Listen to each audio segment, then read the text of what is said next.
Ladies and gentlemen, please welcome head football coach of the Florida State Seminoles, Jimbo Fisher, as he delivers the most famous words in motorsports. For Coke Zero, Florida State, and all the great college football rivalries everywhere. Gentlemen, start your engines.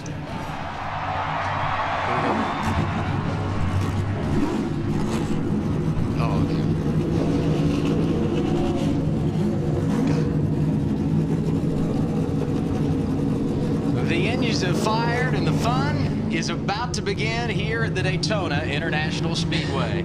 Always good to have you with us on the 4th of July weekend here at the World Center of Racing. With Kyle Petty and Wally Dallenbach, I'm Adam Alexander. And there's no doubt about it, drafting has changed as we know it. It used to be those huge packs, 3 and 4 wide. Now it's the 2-car tango. And for you guys, it was back to school today. You got a chance on track to work together in the draft. For me, it looked easy. I'm guessing that's not the case, Wally. Although it was fun, and I had a great wingman with me, but I'll tell you something. We can sit up here and watch this, and we can talk about it. And even as Kyle and I have been drivers for a long time, I don't think either of us was prepared how insane it is to be in the back car when you're on this draft. You cannot see anything.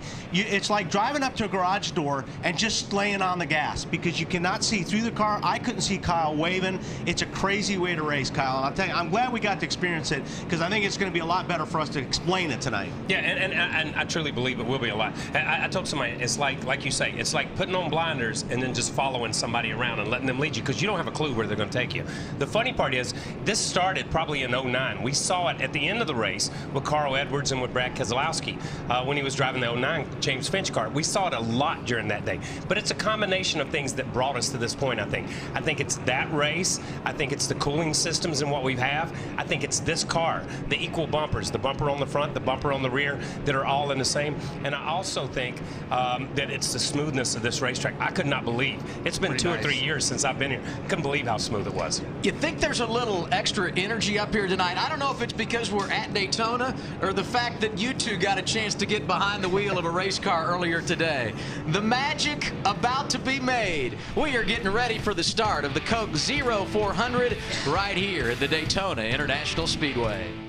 Tonight, we'd like to thank the following sponsors for supporting our wide open coverage here on TNT. Sprint, Coors Light, Chevrolet, Viagra, Horrible Bosses in theaters July 8th. Crazy Stupid Love in theaters on July 29th. Toyota. And of course, Coke Zero. And now we get our Coke Zero starting grid. On the front row, we told you about it. Mark Martin getting his 50th career pole alongside the Daytona 500 winner, Trevor Bayne. Clint Boyer on row 2 with Jeff Gordon. Of course, driver 24, a 6-time winner here at Daytona. Boyer with his best start ever at this track. David Reagan trying to get that first career victory alongside a man that knows what it's all about at Daytona. Junior trying to end the winless streak here tonight. Andy Lowley gets his best career start in row 4, sitting alongside Jimmy Johnson, the 5-time champion and the guy who won at Talladega a couple of months ago. Row 5, A.J. Allmendinger, his best career finish coming in the '09 Daytona 500. Then you got Paul Menard, who's been fast all weekend long out of the RCR camp. Ryan Newman won the 2008 Daytona 500. He's on row 12 with the man that won this race in 2000. That would be Jeff Burton. As you watch the rest of our Coke Zero starting grid, we hear from the pole sitter, Wally Dallenbach, dialing up Mark Martin. Hey, Mark, this is Wally up in the booth. You got a copy? Hey, Wally. Yes, sir. Well, first, congrats on your pole. I know it's a great spot to be looking from, but, you know, I enjoyed talking with you last week about what this type of racing is all about. Kyle and I spent some time with Jeff Gordon as well, and we actually got on the track this morning and did it. And I can tell you what, I can understand now when you were telling me last week that you're going to latch on to Jeff Gordon and you're going to stay there because you really have to trust your wingman on this deal. This is really insane the way you guys got to run this race, isn't it? Yes, it is, Wally. But, you know, I really like it, and I feel really fortunate. I got the best guy in the field for a partner, and got great car, great equipment. here with Hendrick Motorsports. And so I look forward to it. It's going to be a wild ride tonight. Can't wait to get her started. It looks like it's fun. I mean, Kyle and I had a great time, and it's fun racing for the fans. You guys put on a great show. But at what point do you guys just decide who's going to be out front and who's going to be the pusher? Well, the joke is that it's my turn to be in front at the end, but in all reality, I don't think we got to worry about that a whole lot. What we need to worry about is just making sure that we're in position to have a shot at it at the end. And so, we'll get out, try to get out front here and stay out front, and see what happens. It's a long race, and the main thing is to have a shot at it at the end. That's what we're going to try to put ourselves in position for. All right, thank you, Mark. Good luck tonight. Thank you, Wally. Plenty of stories to tell along the pit lane. Let's go there one last time before we get the green flag and start with Ralph Shaheen. Kevin Harvick won this race a year ago. He did it from the pole. Tonight he's going to start 31st. Crew Chief Gil Martin said they're going to try to run with Paul Menard. Hard part is Paul's going to start 10th. Kevin's got a long way to go just to catch his drafting partner. Here's Marty Snyder. Well, Ralph, I talked to Carl Edwards moments ago, and he said this is the most relaxed he's been coming into a plate race in his career. Why? Well, he's a championship leader, and he said earlier this week, I decided coming to Daytona, I was just going to go and have fun. In fact, Bob Osborne's final words to Carl moments ago, go out, run your race, do what you want to do tonight. There's no pressure on where we finish. Chris? Well, only 5 drivers in this field have won this race multiple times, and Jamie Mack is part of that list. Last week, he was trying to turn around a tough season, but it didn't work out his way. I spoke with him earlier. He said he's going to team up with Juan Pablo Montoya tonight and look for the 1 car to be in the front, as Juan Pablo likes to be the pusher. But this team also realizes you got to have other options on the table, and the main objective is get the 1 car to the front. Larry? Well, Chris, you heard Mark Martin say it. It's about a teammate. It's about a dance partner. But what if you're a single car team and you don't have a teammate? Well, you know what? Matt Yoakum is with a crew chief right now. He had a fast car in February, but to win that Daytona 500, he had to create teammates. And Larry Mack, it seemed like near the end, everyone wanted to work with a 21. And Donnie Wingo, you told your man Trevor Bayne last night, his mission, find somebody to have for a drafting partner. Did he complete the mission? Who's he going to work with? I mean, I don't really know right here to start with. We're kind of stuck up there among teammates, so we're kind of going to have to like to see how it shakes out here, but hopefully somehow pick us up as we start back through there. I think we'll be okay. I think we've got a fast car, people want to run with us. The radar's up. They're looking for a wingman, Adam. And I'm guessing when you've proven yourself like Trevor did here in February, the option's going to be wide open when this thing gets started. Yeah, kinda. And I think we've talked about it here enough. And you heard Mark. I love your interview with Mark. Mark's like, yeah, we just sat on the pole. Thanks for noticing me, Wally. I'm just out here. We're going to have a good race. You know what I mean? But that's Mark. That is Mark Martin, and that's the way he's been his whole career. But that's Mark on the pace lap. On the pace Let's go back and listen about 15 laps from now. The pitch will go up a little bit. But, I think you look at it, these guys are all teamed up. You talk about the Childers cars teaming up, the Roush cars teaming up, the Hendrick cars teaming up. So who does that leave for Trevor Bayne? Last race down here, the 500, it was he and Jeff Gordon. He doesn't have that option this time. Jeff is saying, I'm with Mark. So he's going to find somebody that he's not run with before. Right. But the thing is, he's got a fast race car. And I don't care if you go to Daytona or Talladega, you may have no friends, but if you've got a fast race car, people are going to work with you before the night's over. Yeah, and I think people forget that speed-wise, he qualified 3rd for the Daytona 500. He was the 3rd fastest car on qualifying day. He could have just as easily been on the pole or the outside pole and been locked into the 500. Enter for your chance to win a trip to Ford Championship Weekend from Coke Zero. Text CCZ to 76060 or visit CokeZeroLap.com. Drivers have waited all day long to get ready to roll here tonight for 400 miles. A lot of anxiety throughout the day, and perhaps now the butterflies go away as we close on the green. You see our race analysis. 160 laps making up the 400 miles, pit window 42 to 46 laps. And heading to the rear, Robbie Gordon with a driver change. Unapproved changes for Dave Blaney in the 36 and an engine change for Bobby Labonte in the 47. But right now, the focus at the front of the field. Mark Martin on the pole, joined on the front row by young sensation Trevor Bayne. Boyer and Gordon on row 2. Reagan and Earnhardt Jr. on row 3. Andy Lowley, the surprise, inside the top 10. Jimmy Johnson, A.J. Allmendinger, and Paul Menard rounding out those first 5 rows. It's been a long day for all 43 drivers, but the wait is over. It's time to go racing.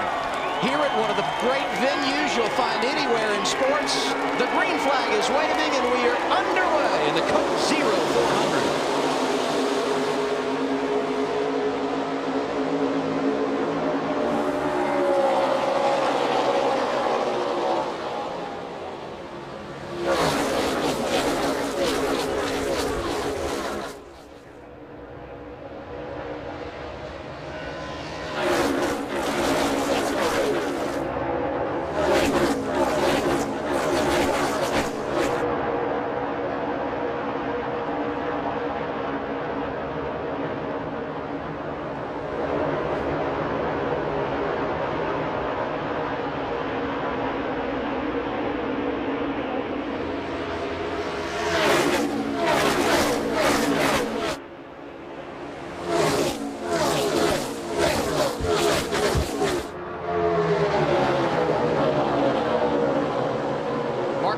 Sitter hooked up with his wingman from Talladega. That would be teammate Jeff Gordon.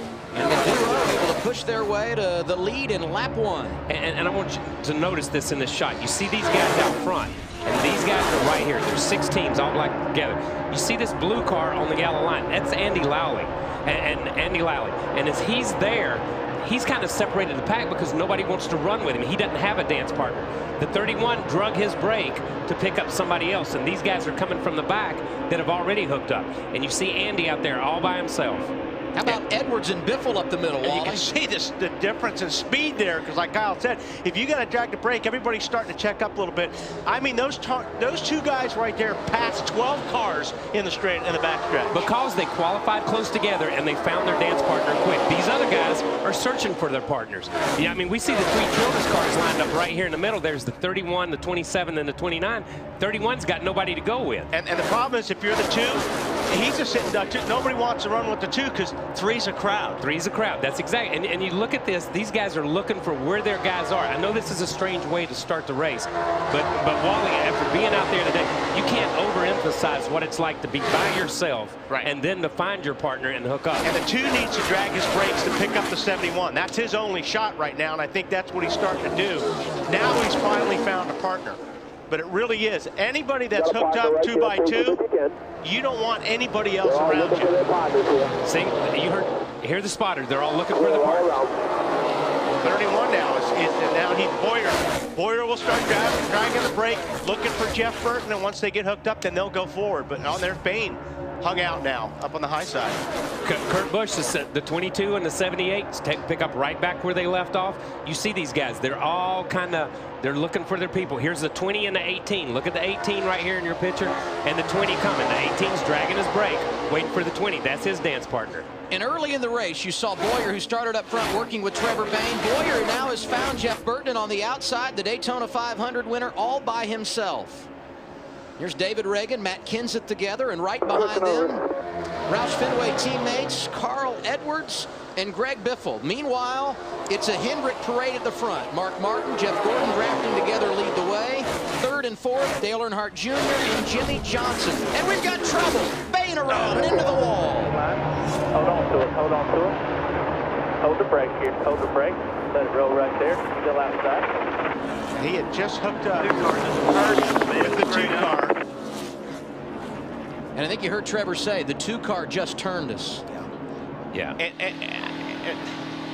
Let's just see what position they were in and where the cars were around them when this happened. Okay, see the 2 dumps down to the left?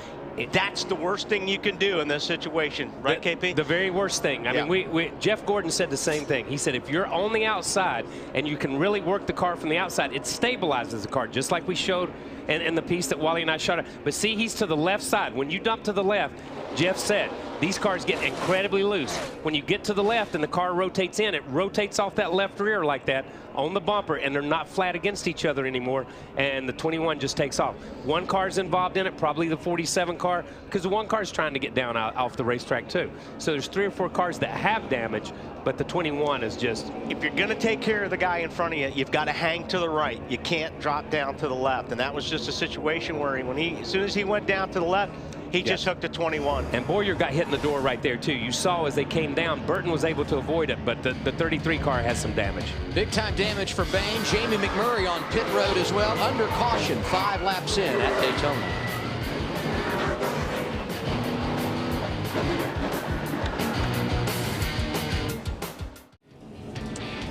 NASCAR on TNT, back at the Daytona International Speedway. It is the Coke Zero 400 at Daytona, powered by Coca-Cola.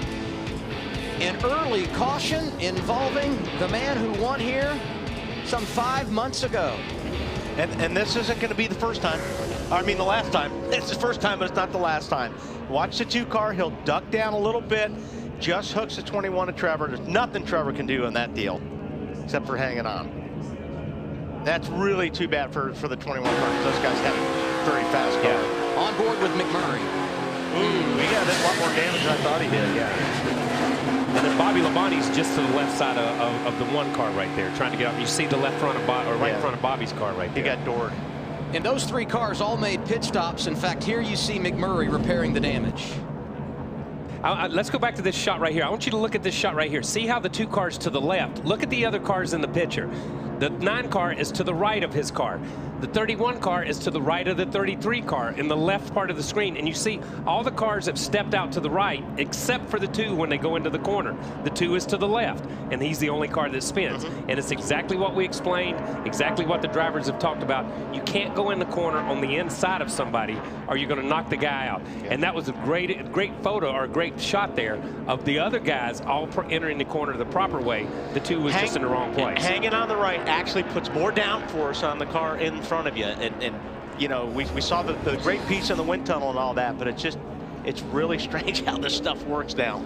Real Coke taste and 0 calories, plus today's wide open race coverage. Coke Zero is your ticket to a great race experience.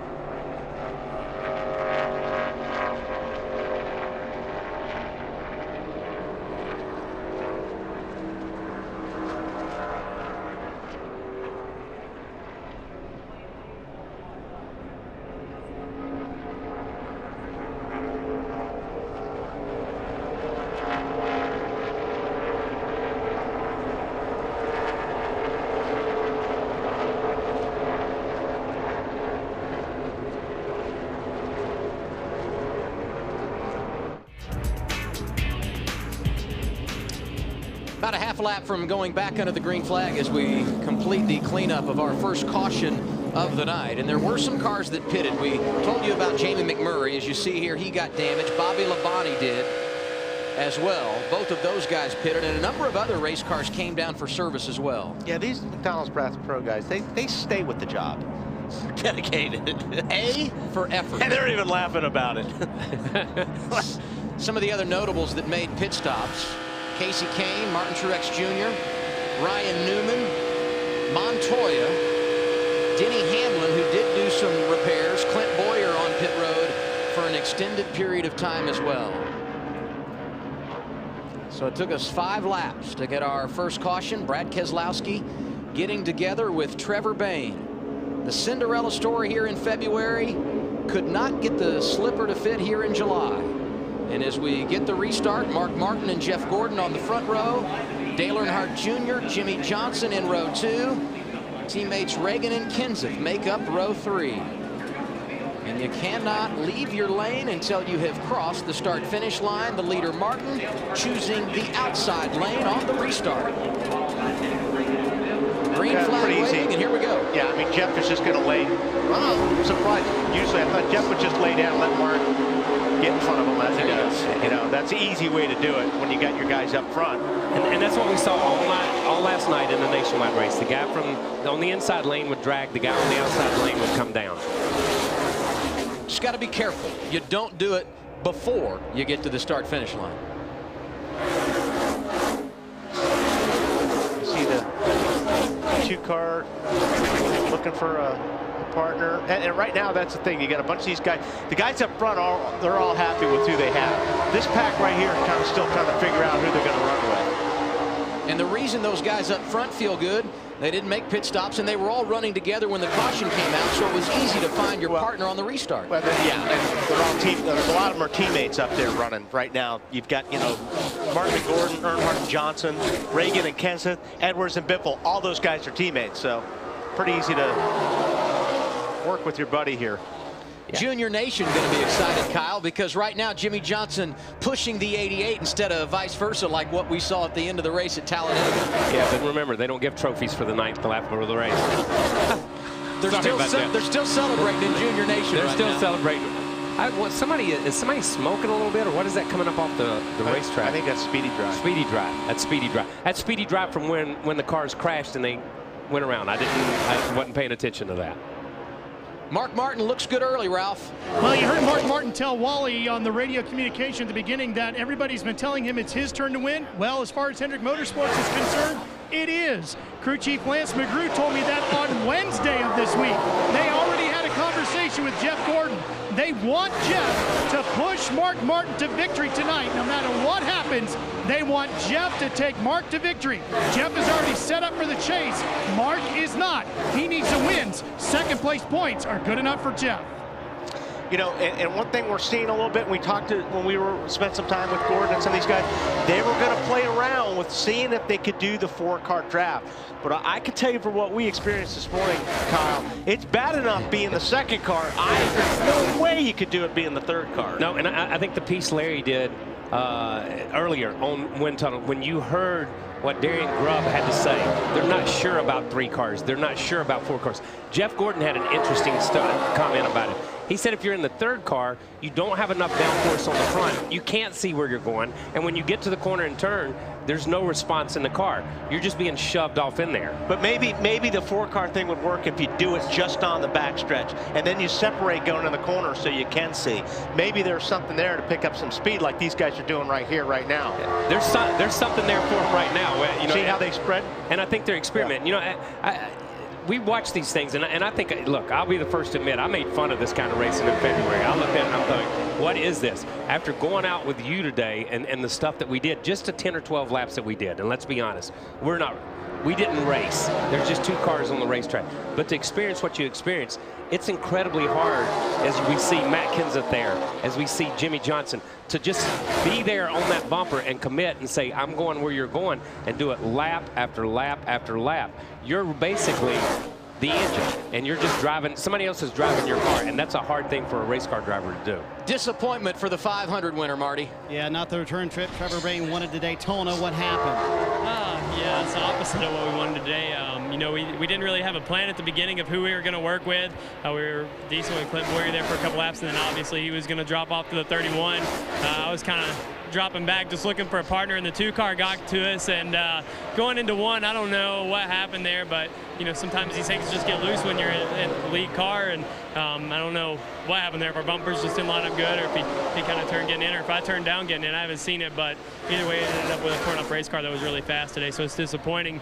We wanted to be out there, but you know, I don't know what else to say. You know, it's tough to come from winning here to down being the last car out of this race. We were going to be smart. I wanted to push all day again. I just never got the chance. So, you know, kind of stinks for this team. They worked so hard to bring me another good race car here, the 2nd one of the year, and it's hard to rebuild race cars that are that good, and they did it. So, hate that it's torn up, but just really thankful for Ford and Motorcraft and Quicklane for sticking behind us, because we're going to be back.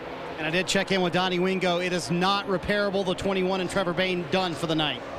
The highs and lows of restrictor plate racing. TNT's wide open coverage brought to you in part by Sprint, proud sponsor of the NASCAR Sprint Cup Series.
Can you say Mark Martin is the man?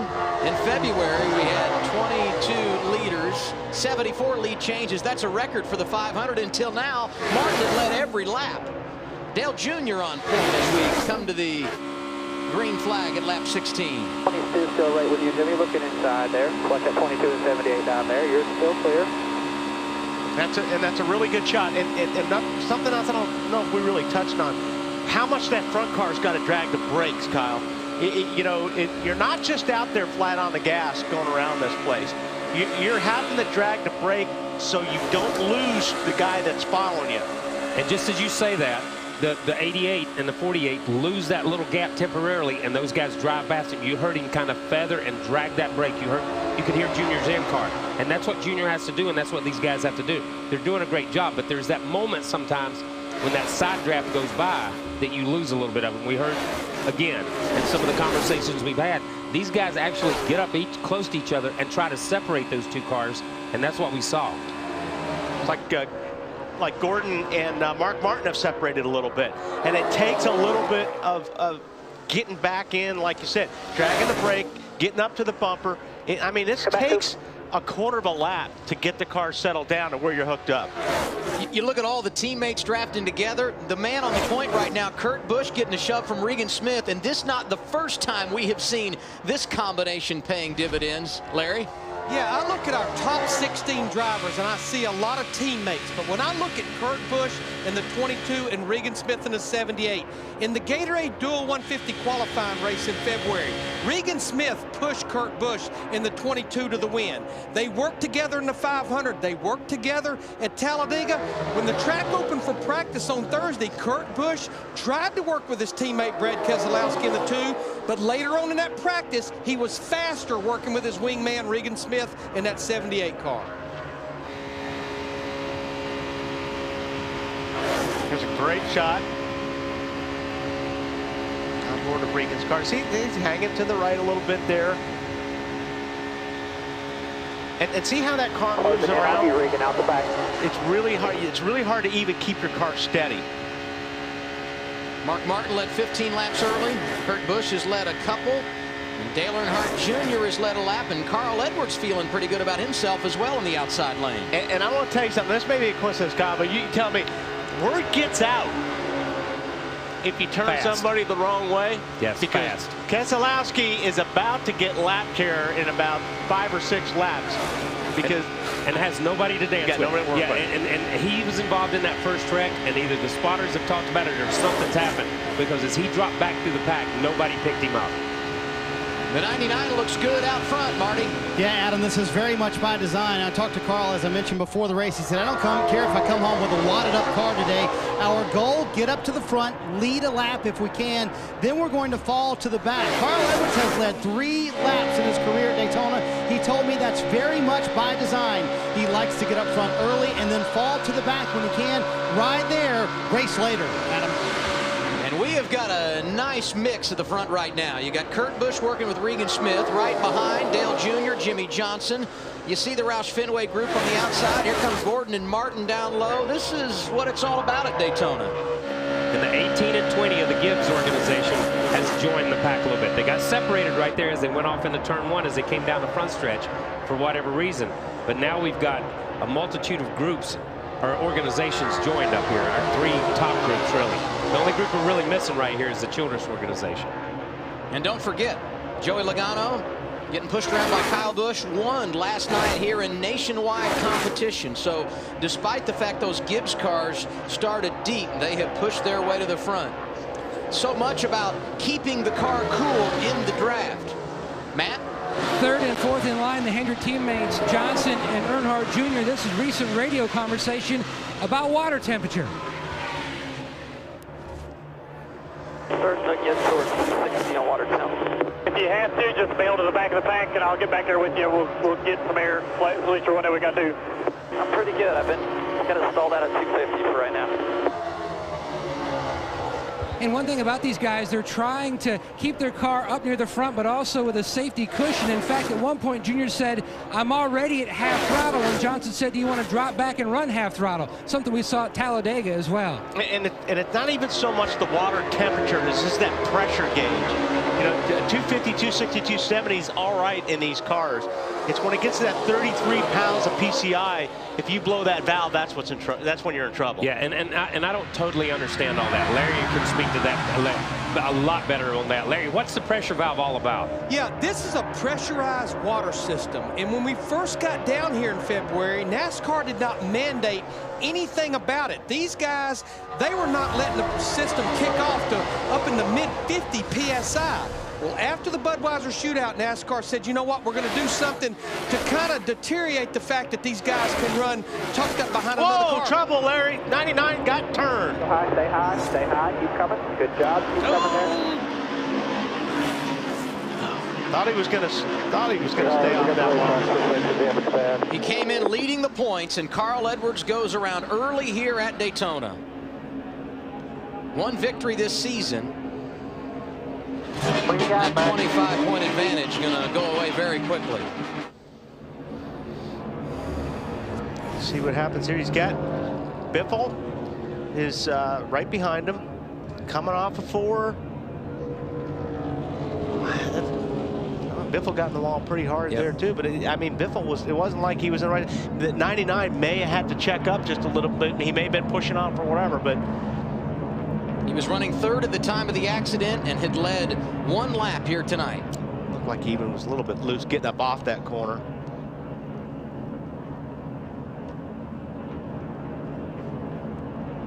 He hit the wall pretty hard though. It doesn't look like it's that hard, but look at the right rear there. A lot of damage. Now we ride on board with Regan Smith looking back at Carl Edwards.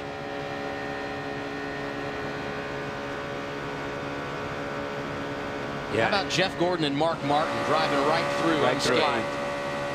We're going to go to the top here, go around the 78. I'll tell you, was that Carl speaking? Was that Carl on the mic saying we're going to go to the top and go around the 78? We hit pretty hard. We got the right front suspension damage bad. That was Biffle there, I think, on that one. I believe the second one was Greg Biffle. Yeah. Referring to that hit in the outside wall. First pit stops of the night for these leaders. They'll come at lap 24. Kurt Busch has the lead. We start with Matt Yoakum. Dale Earnhardt Jr. pleased with that 88 machine. In fact, he didn't want any real changes. Steve Letarte said we need 6 seconds of fuel, so we might as well go right side tires on the 88.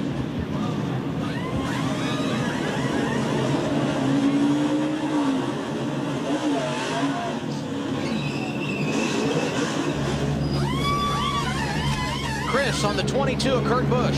And Kurt Busch saying the back end of the 22 moving around a little bit. They're going to drop the left side air pressure and also lower the track bar. Ralph? Regan Smith was a little tight in the 78, so they made a slight adjustment to the chassis, put 4 tires of fuel on him. He's back out, Adam.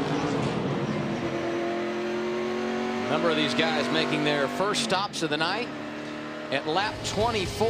One more time you see it. The point leader into the wall early in the Coke Zero 400.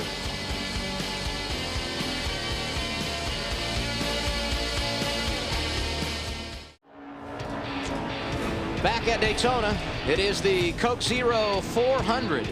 25 laps into the 160 that make up tonight's race. Second caution of the night. Carl Edwards getting turned around as he entered the tri-oval. Both he and his drafting partner Greg Biffle received damage. A number of guys pitted at lap 24 and a handful more coming down at lap 25, including Mark Martin and Jeff Gordon. Yeah, they're decided they'll probably sit this one out, so to speak, get in the back of the pack and ride for a little bit. Now, what this does accomplish for Jeff Gordon is he led a lap by them bypassing pit road that first lap that it came over. They got a pretty good head of steam there.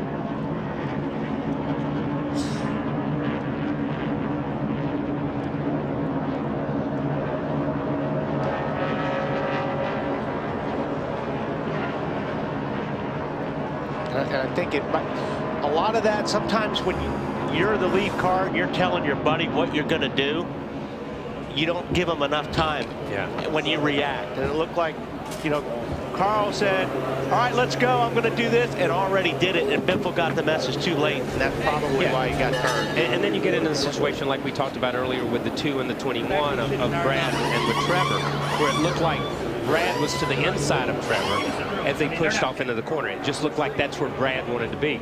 This time, it almost looked like, if we use the same scenario, that the 99 drove across the hood of the other and put Biffle in the wrong place on his rear, on the bumper of his car, which made him push from the left side. Kevin Harvick, last year's winner, the race leader, as we go back green, completing lap 26. Oh, there's a log jam right there with the 6 car and the 17.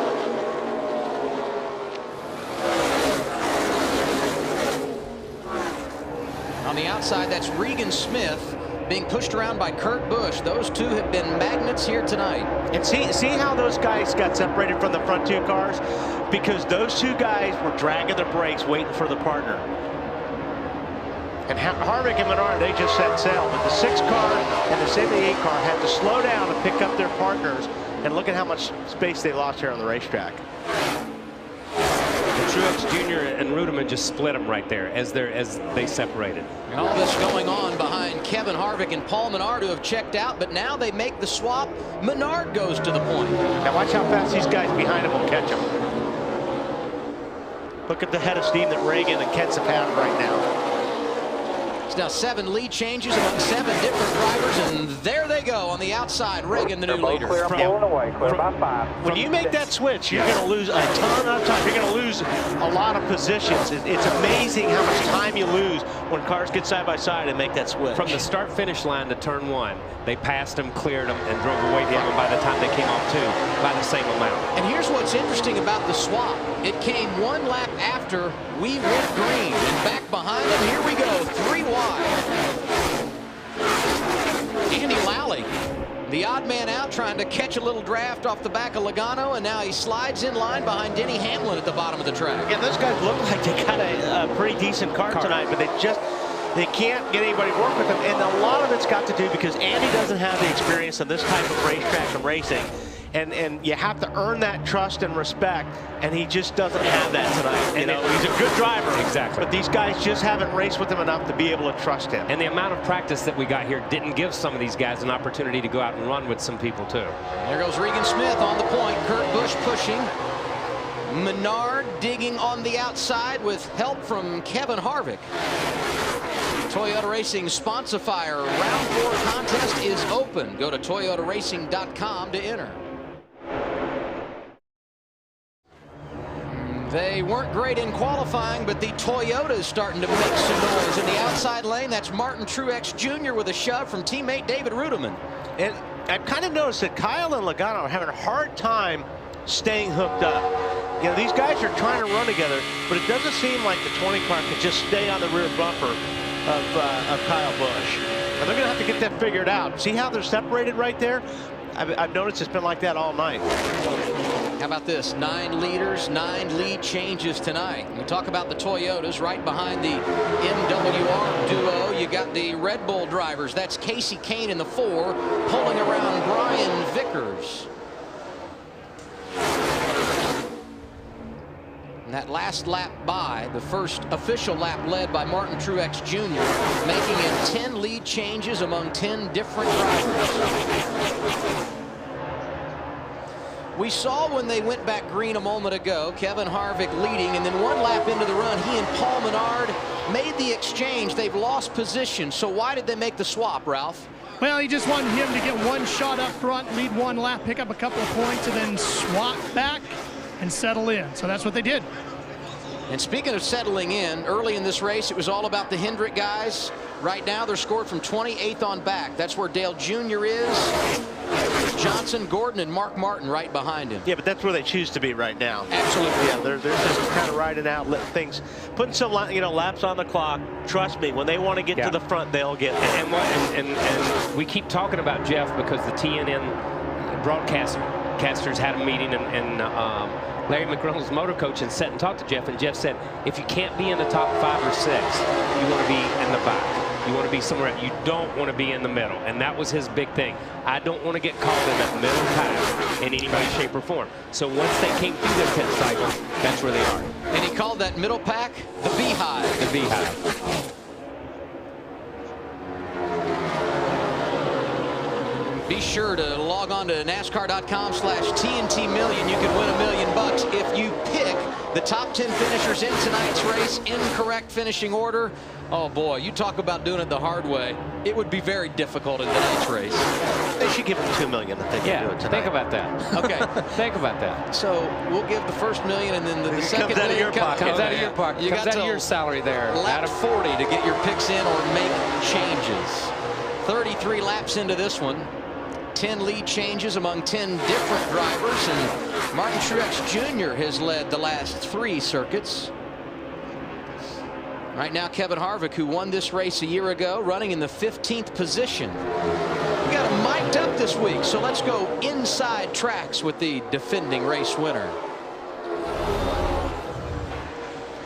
Clint took off with a 21. I knew he would. That foursome ain't gonna work. If all 4 of them ain't trying to do it together, it ain't gonna work. Just pass them and go on. If they text you and want me to talk to him, I'll switch over to it. I just wasn't gonna scan it. They talk to their spotter too much. Type them, fuel only.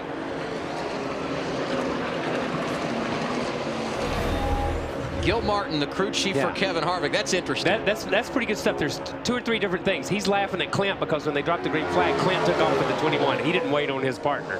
And he had that little laugh on his face, that little smirk.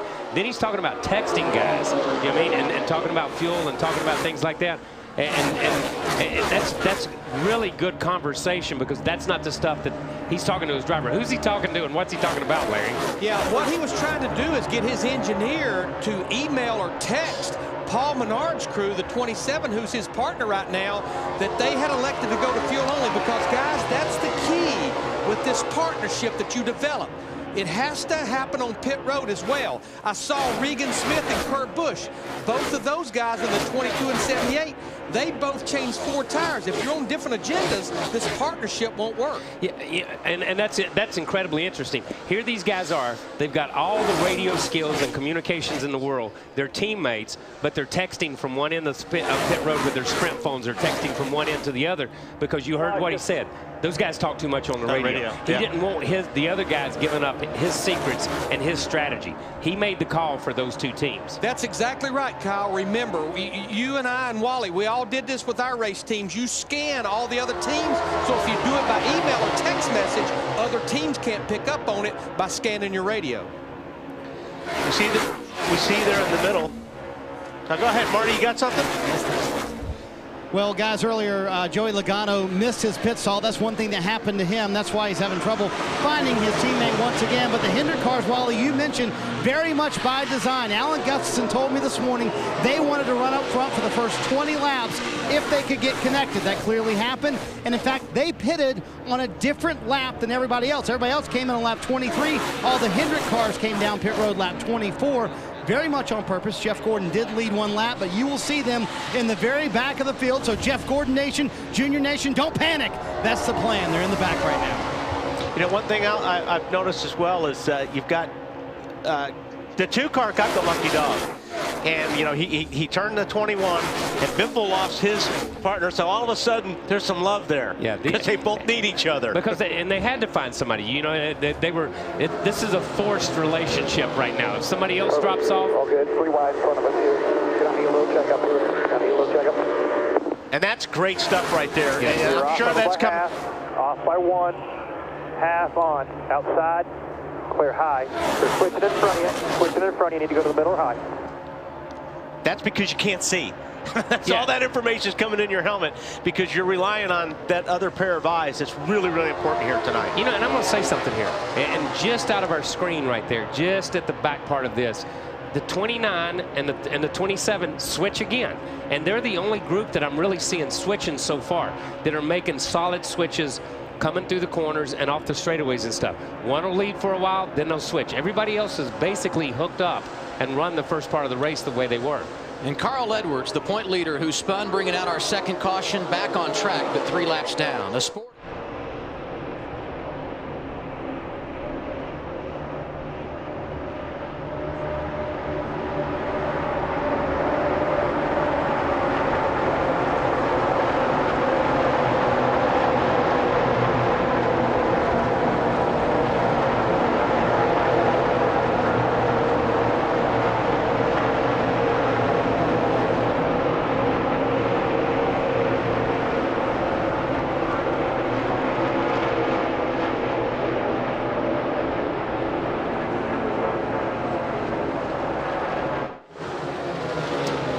David Reagan has taken over the race lead. He and Matt Kenseth pushed to the front. And here we go again. Another change. The Red Bull boys going to the front. That's Casey Kane getting a little push from his teammate Brian Vickers. And they went by those guys like they were shot out of a cannon. These two guys running in practice earlier with the 83 in front and with the 4 behind, they got into the corner and was almost the same thing. They got into the corner way high, and the 4 car jumped up into the wall in one of the first practices that we had and really scraped up the side. I'm not sure I don't think they went to a backup. I think they beat everything out, but he got into the wall pretty good in the first practice. Yeah, the only practice of the weekend. Heavy rain here on Thursday gave teams only 45 minutes to warm. But, you look at the difference in the speed. You look at these guys going up on the high side right there, and you're thinking, how do these guys get all the speed? And all it is if you go in the corner and you lose your guide, you got to drag your brake a little bit if you're the front car. That's what's making these changes so much in position right now. I know it looks like you run flat on the boards all around this place and you just leave it that way, but you don't. These guys are using 2 pedals in that car every single lap a lot. And one of them's the brake one, throttle. David Reagan led 5 laps, getting pushed by Matt Kenseth. Roll reversal. Reagan now pushing Matt on that inside lane, but this lap going to belong to Martin Truex Jr. He leads lap 42 of 160. Now we work lap 43, and you can see one of the odd pairings in the top 10. The 39 of Ryan Newman, getting some drafting help from Denny Hamlin. How about these guys? Landon Castle, Casey Mears inside the top 10. We know it's anybody's game at Daytona. Yeah, that's good to see these guys running up front. I really have to say thanks for those guys letting us use their cars. Casey and the Geico team, they were, he and obviously Andy Lally and the Interstate Moving team, that group, man, did a great job for us. Landon Castle in that 51 car didn't practice here on Thursday because of a sponsor obligation. I think he's figured out quite nicely. He and Mears working great together. And you know what? I thought about that when they said that may be one of the strangest things I've ever heard. Okay, you sponsor my race car, but I'm not going to the racetrack to practice. I need to go make an appearance for you. You know what I mean? And that's kind of what it was for Landon. The sponsors and the group that they use to the teachers thing. And I don't know what it is. I don't have the paper right here because I never have any paper, but that I'm just faking it up here.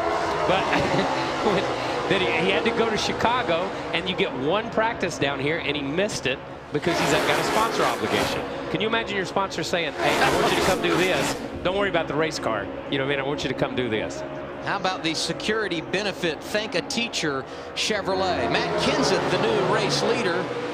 And early on, it was that 22 bunch that led laps, getting drafting help from Regan Smith. Let's get an update there with Chris. Yeah, Adam, I was paying attention to these 2 drivers for about the past 25 laps. It's interesting to see how they communicate when one is on point. When Kurt Busch is leading, he's really pretty quiet on the radio, not telling Regan too much and just relying on his spotter, Chris Osborne. But once Regan is out front, he's really telling Kurt exactly where he's going as they're trying to work their way through traffic. In about the past 10 laps, we've seen these 2 switch spots because as soon as their water temperature gets up to about 260, that's when they've decided, okay, guys, let's move positions here and try and cool the cars down. And that's the thing. You got to do everything almost in slow motion. And you see these guys are giving each other. They're giving each other a lot of space on the racetrack as far as both pairs. One outside. Talk to him, Regan. Yeah, we're clear right now. All clear. Both all clear.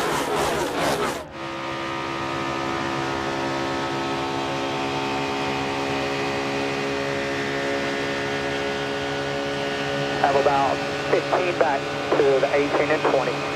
All clear.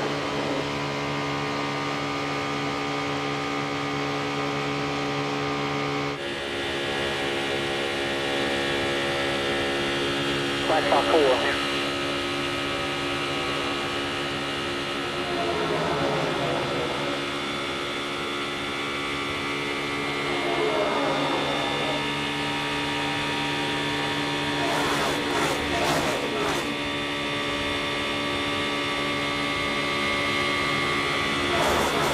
About 6 at the back, Martin, all yours.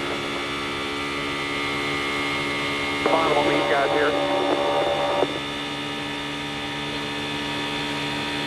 From the bottom.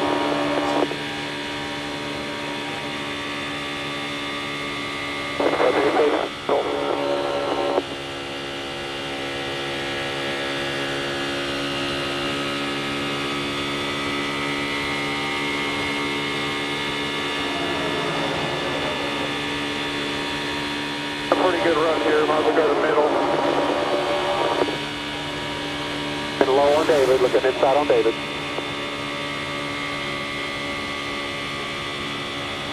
Side on David. 13 to 51. They're about 15 at the back. If you ever want to switch, just say it. So you hear the communication on track, and here's the 99. He wrecked early, perhaps more problems for the point leader, Marty.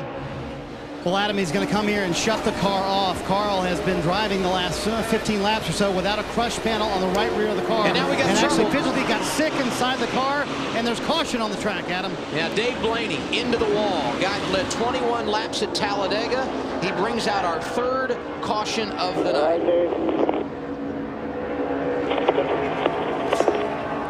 And guys, just to finish up, Carl Edwards will stay inside the car. He asked Bob Osborne to actually physically hose down the inside of the car. Bob Osborne said, we will not do that, but we will clean the inside of the car for you. Carl will stay in. He asked for some ice bags, also some water. But Wally and Kyle, you can imagine driving without that crush panel for 15 laps. Carl really not feeling well inside that car. Yeah.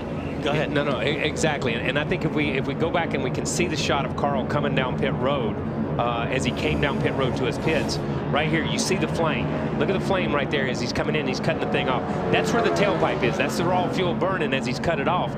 But the crush panel that's out is right there because he's got left rear damage. So all that stuff is coming up in the car on that side.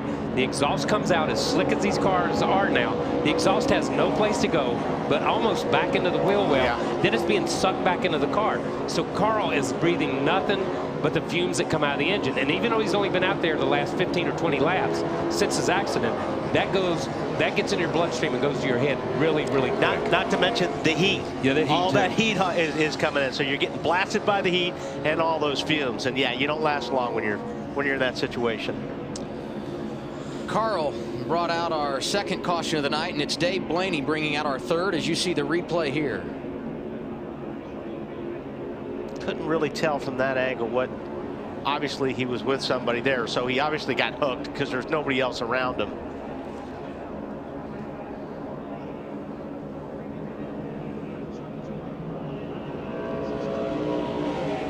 Okay, watch the 99 car. Watch when he see that. That's the crush panel. And now the leaders are on pit road, Matt. Martin Truex Jr. in Nationwide Series winner in the plate race is trying to get one here. He's already away. Right side tires. No changes. Well, guys, Matt Kenseth is leaving with 4 tires. His teammate David Reagan, the same thing. 4 tires, no changes on either one of those cars. Clearly very happy with them. They worked together very well at Talladega, working together very well here in Daytona as well. Casey Kane also happy with his car. No changes when they were last in on lap 25. No changes now, and they didn't take tires, just fuel. Lap 49 is when they came to pit road here under our third caution of the night. See Casey Kane, Martin Truex Jr., Kevin Harvick, Regan Smith, all making good gains on the pit stops. 50 of 160 laps complete in the Coke 0400 at Daytona, powered by Coca-Cola. Introducing Super Cold Activation from Frost Brewed Coors Light. With 2 stages, now NASCAR fans will know when their beer goes from cold to super cold.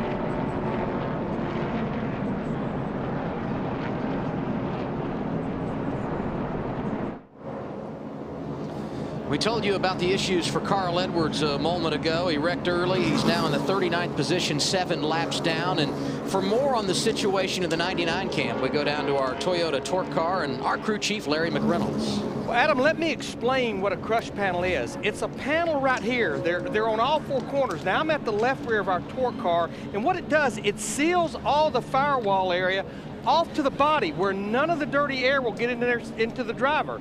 What the 99 team is doing, they're taking X-Flex and they're trying to put it to seal all this area up right here. Now let me tell you that one other thing that Carl Edwards is faced with. Most of the drivers run a cool box that pumps fresh air in their helmet.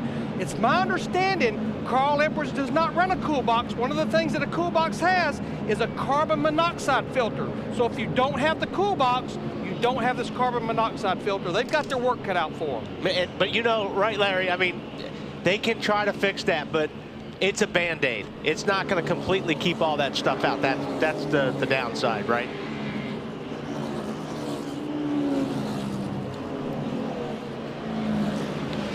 Talk to me, Larry.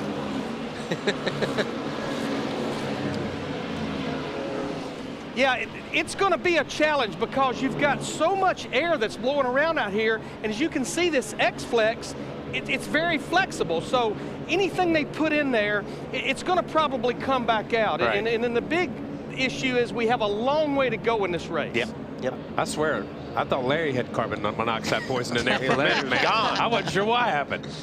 I lost my man there. Travis Quapple, Jimmy Johnson, Terry Labonte yet to pit in this caution. They're out front. Welcome back to the Coke Zero 400 here at the Daytona International Speedway. 52 laps complete in this one. 18 lead changes among 14 different drivers, and right now Casey Kane and Martin Truex Jr. out front. And here it's all about communication, and not just drivers, crew chiefs talking back and forth to make sure they're where they need to be.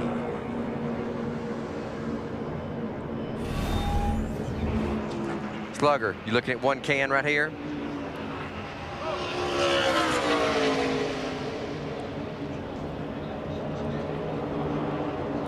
Yeah, same thing as us. We're doing the same exact thing.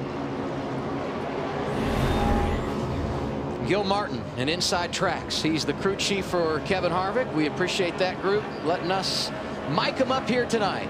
And when we put the green flag back in the air, we will complete 53 of 160 laps here tonight.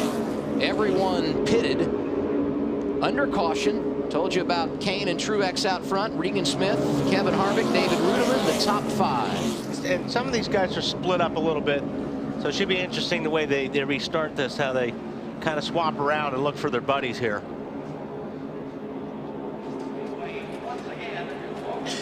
Casey Kane up front. Vickers is like back in 8th spot.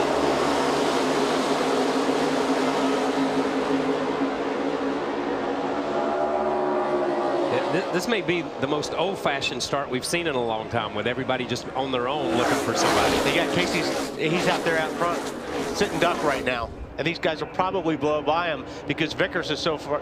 Vickers is right there in the middle. He's trying to get to him. When some of these restarts, when you see Vickers get out front like that, Vickers is not dragging his brakes. You know what I mean? These other guys that are in the lead, we saw the 56 of Truex drag his brakes. Now Casey really got on his brakes there to pick up Vickers. But you saw the 56 drag his brakes to pick up the 00 of Ruderman, so it looked like that the 4 car on his own could just drive away from him. But he's not, because he's just not dragging his brakes. And that's what's funny about these restarts right now. We did get a report Dave Blaney has been released from the infield care center. He brought out our 3rd caution of the night. I am amazed, Wally, at how quickly on a restart these guys scramble, find one another, and settle in. Yeah, you know, there's that trust factor. And I continue to look at Kyle Busch and the 20 car. Busch has not had a whole lot of help tonight as far as having somebody right on his rear bumper.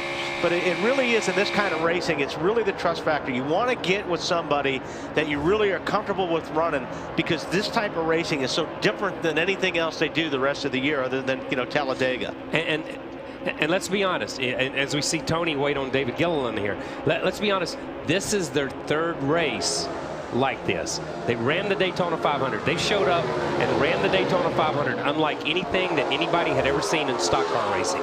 Then they go to Talladega, and even though there had been glimpses of it there in the race of 09, and so everybody did it in 09. You could only do it for a couple of laps, but in that race, nobody really in particular started it, even though everybody wants to say Junior started bump drafting. I just thought I'd throw that in tonight, make Junior Nation mad. Then a lot of people did it during that race, you know what I mean? But they couldn't do it before a couple of laps. And I think it's evolved, and it's still evolving as we watch it in this race right here in the Coke Zero 400. It's not what it's going to be when we get to Talladega. I think they'll take it to another level when we get to Talladega. We've already seen glimpses here of guys trying to work 3 and 4 cars. You talked about Dale Jr. He and Jimmy Johnson worked the 2-car draft to perfection at Talladega. What's their story tonight, Matt? Running back in 34th. Now, they're not in the back by design or by game plan. Back on lap 24, Jimmy Johnson made contact with another car on pit road. He had to make a return visit. So they gave Dale Jr. the option. Do you want to stay out or come back? So in that way, you are still paired up. Jr. came back, took on left side tires. Then on the last stop, Johnson tried to lead a lap, didn't lead a lap, so then both cars pitted late. So that way they're both in the same cycle, in the back, running together, still partnered up. And we go back to, once you make a commitment that you're going to hang with somebody, I mean, that's it. Tuesday of last week, Mark was like, I'm running with Jeff, and that's all I'm running with. And that's all. And that's it. It's over. That's it. Over. And I mean, you know, these guys have made their minds up, and they're going to hang with them, you know, no matter what.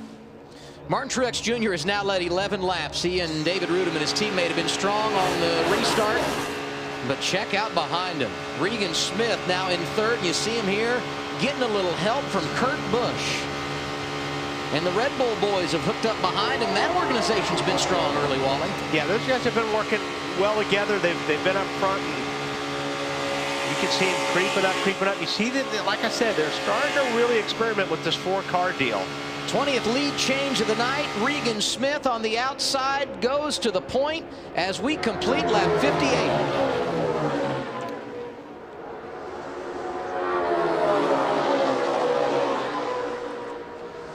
You can watch the 2011 Chevy Silverado HD go head-to-head with the competition. See more at Chevy.com/HD to HD.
You don't miss anything with wide open coverage here on TNT. Matt Kenseth, David Reagan looking good together.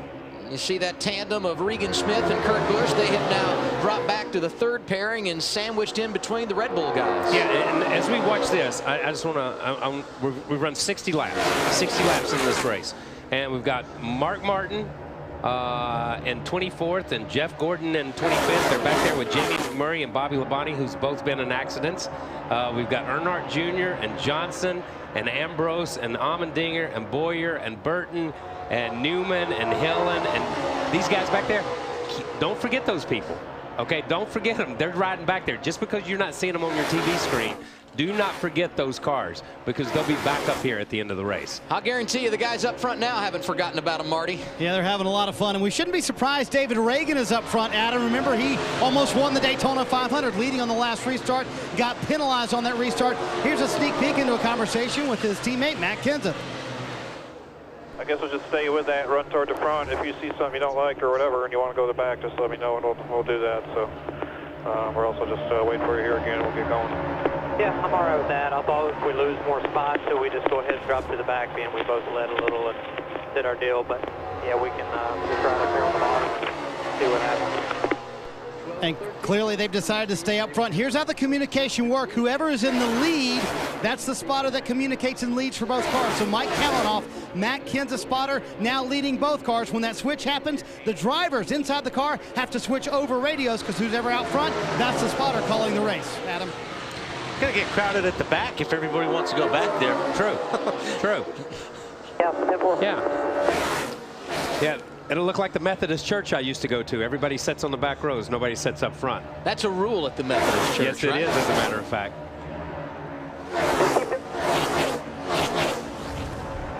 Continue to watch middle of your screen. That's Paul Menard in that bright yellow car, getting drafting help from Kevin Harvick. These two paint schemes are a little bit different this weekend than what we've seen throughout the year, but they have continued throughout this race to make the swap. And right behind them, you got Martin Truex Jr. looking good, Matt. And Truex telling his teammate David Ruderman, almost like an air traffic controller, what the other guys are doing in front of him and what he is going to do, so that way he doesn't catch Ruderman off guard. What they learned at Daytona back in February and Talladega in the spring is that the 56 car much better out front with the 00 pushing. That's the game plan. They're going to try to keep Martin out front as much as possible.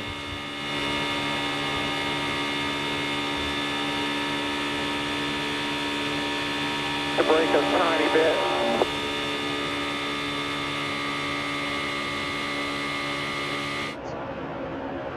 Little break up at the front. The Red Bull guys, as we said, have looked good, and there they go. Casey Kane and Brian Vickers pushing their way to the point. 22nd lead change of the night, and they got company behind them, Larry.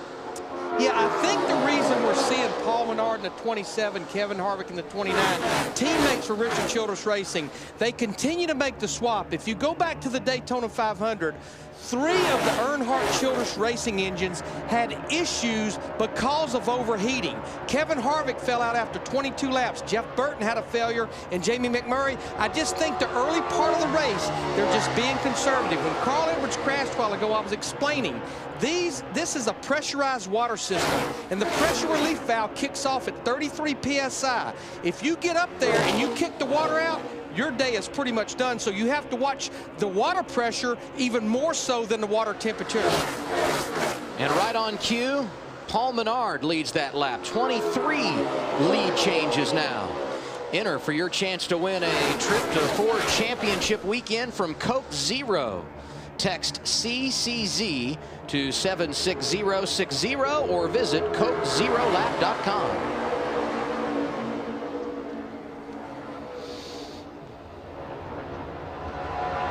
Just as quickly as Paul Menard went to the front, he and Harvick shuffled back. Casey Kane able to grab the race lead.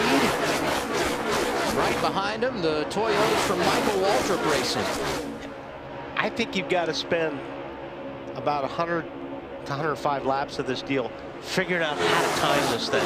Yes. Because if you saw Talladega, there's a couple. Yeah. They got out front. Mark and I guess it was Gordon got out way out front on the white flag, and they were just sitting ducks when they got back to now. And the start finish line is a lot further down at Talladega than here. But this is all about when I can do it and how early or how late I can get away doing it. Yeah, and this is a bigger pack than we saw last night during the Nationwide. But think about with 3 or 4 laps to go, the 7 car of Danica Patrick and the 88 of Eric Almirola. Almirola, those guys got way out front, and you're thinking, all right, if what Jeff said and what these other drivers say is true, those guys are saying double. And sure enough, with 2 to go, they were 8th and 9th. Yeah. Off the top of our show tonight, we talked about the odd couples in the draft. Certainly, Kurt Busch and Regan Smith have worked together as non-teammates. And how about the duo that has now worked their way into the top 10? Tony Stewart in the Burger King car has won this race 3 of the last 6 years, and he's got help from David Gilliland and Joe Nemechek. Oh, front row Joe and Travis Kvapil putting a nice run together on the outside. But let's go back to Talladega. We talked about Dave Blaney. It was Blaney and the 87 of Nemechek was there with him. Those guys stuck it out, and he had a great finish at Talladega. And the 18's going up there to try anything he can, because Logano cannot stay on that 18's bumper. And I mean, I know Kyle's got to be frustrated because those cars have been like this for the whole race. Everybody else is getting up. For whatever reason, Joey cannot hang there. Yeah. What's the story on the 20, Marty? Well, it's actually by design, believe it or not, Wally. They're trying to be conservative with the 20 engine. Talked to Greg Cipodelli about that, and he said what they're trying to do is lay back a little bit. As long as they can stay up with that draft, they're okay. You'll see Kyle right now. He's on the radio saying, I'm dragging the brake, trying to get back to Joey. So by design, to be conservative with the engine, they'll race together when they have to, Matt. And moving to the outside is Stewart and Gilliland. Basically, this pairing came together at Talladega. Stewart had a flat tire, almost going a lap down. Gilliland pulled off from another pairing and teamed up with Stewart, and they ended up having a decent day. They've carried that teamwork over to Daytona. A lot of confidence with this pairing of Stewart and Gilliland, and it's showing on the racetrack. They look good solidly inside the top 10, Matt. And you got Casey Mears, Landon Castle circling back to the front as well. From wide open race coverage to VIP experiences, Coke Zero doesn't settle for just watching the race. Neither do the Coke Zero superfans.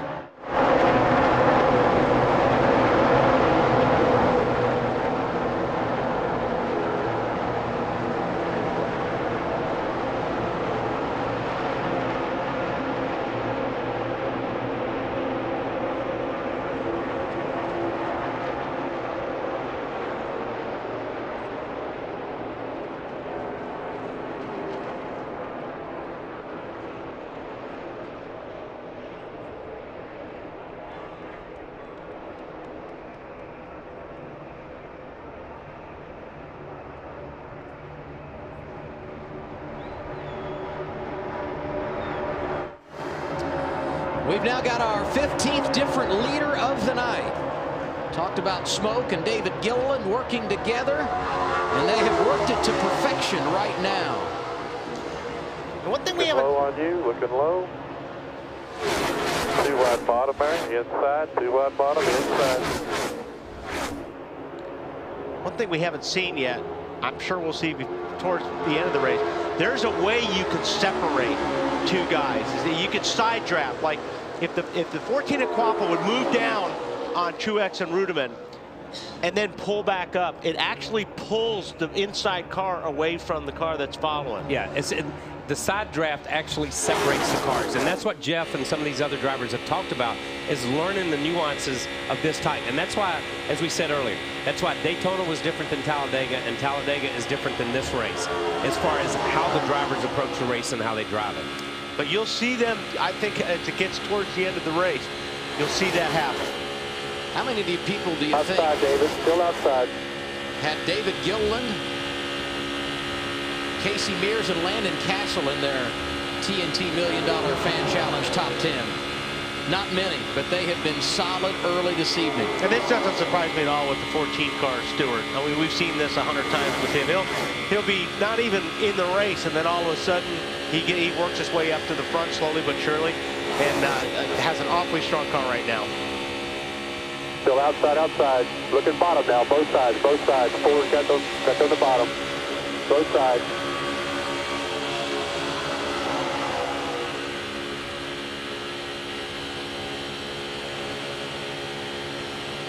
Top side broke up. You guys still have the momentum here. 14 still out there. Clear high, clear high.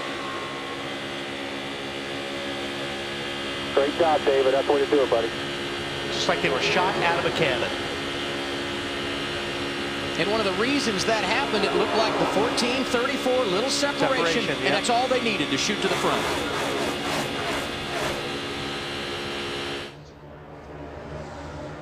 So you like riding on board and listening to what these guys are saying? We got some great stuff planned for you next week. Our second consecutive race in prime time, first ever at the Kentucky Speedway. It's NASCAR Sprint Cup Series racing from Kentucky, presented by KFC. We're on the air with Countdown to Green, delivered by Pizza Hut at 6:30. And look at this, Brian Vickers helping his teammate Casey Kane on the outside. Going to be our 27th lead change of the night.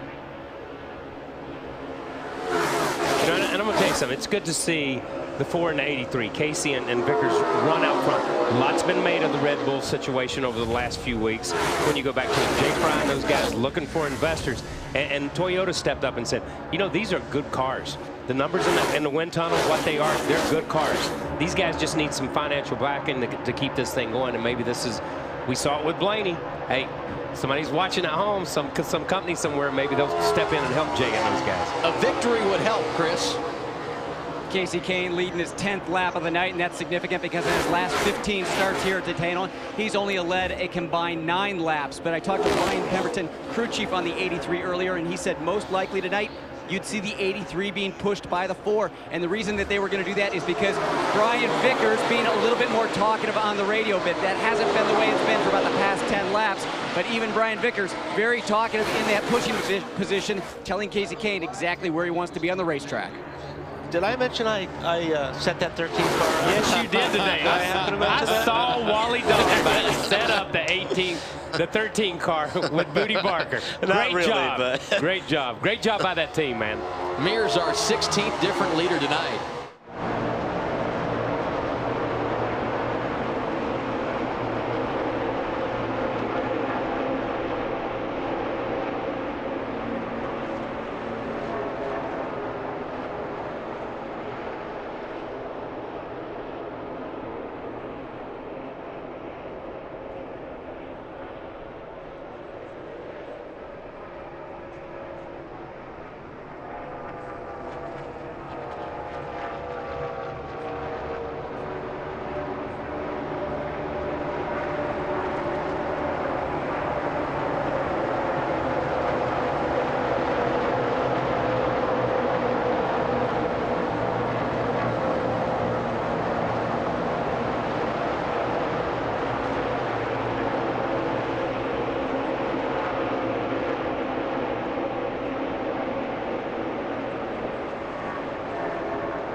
Anybody's game category. Joe Nemechek on point with Travis Quapple pushing him from behind. Joe up front. And, you know, Joe's always run good on the super speedways. He's always had good stuff here at Daytona. 3 laps from halfway and some unusual drivers out front, Larry. I mean, it is so good to see Joe Nemechek in that 87 car out front. You know, Joe really works hard to get sponsorship. But when he don't get sponsorship, he has to be a start and park, but he has the sponsorship of Extends on that car. He's up there battling for the lead, and he's working with a brand new crew chief. He lost his crew chief this week. Steve Gray took over, so pretty impressive for Joe Nemechek in this 87 team. And pretty impressive for my man Larry McReynolds, who in the pre-race said, expect the unexpected. You don't know. You can't pick.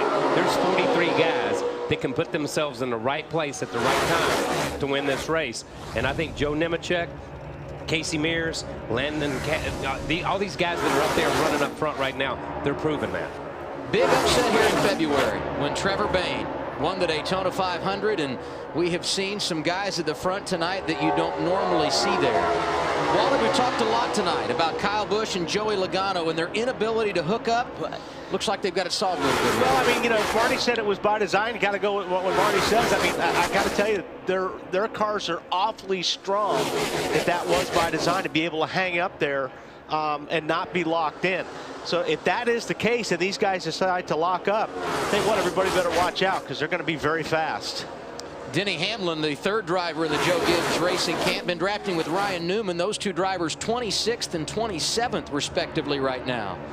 What What's the latest on the JGR group at the front, Marty? Well, Greg Zipadelli's point, Wally, is that when you run these engines so hot, it just really puts a strain on the engine you don't need to do if you can avoid it. So if the guy in front of you is willing to drag the brake and catch you, let you cool off that engine, and then run together like they are right now and going to go get the lead, then when you need to, then it'll work out. So that's the point. Save the engine while you can. But if you'll notice also, the plan is that the 20 car has been behind the 18 the entire night. That's the second part of the plan. We'll stay behind you all night long and push you, but you got to let us cool the engine somehow. Yeah, but what I'm trying to explain, what I'm trying to say, Marty, is that those cars are strong enough that you don't have to be hooked up with a lot of these other guys. In order for them to go this fast, they need to be leaning on each other. So if they can run like that, and then once they get hooked up, I think they're going to go right to the front. So yeah, if they have that ability, if those cars are that strong without having to be in the draft as tight as some of these other guys, they're going to be tough. Just past halfway.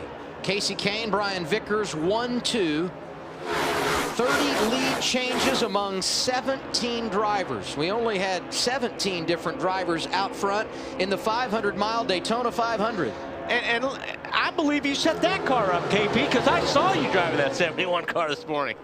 I was just riding around in that car.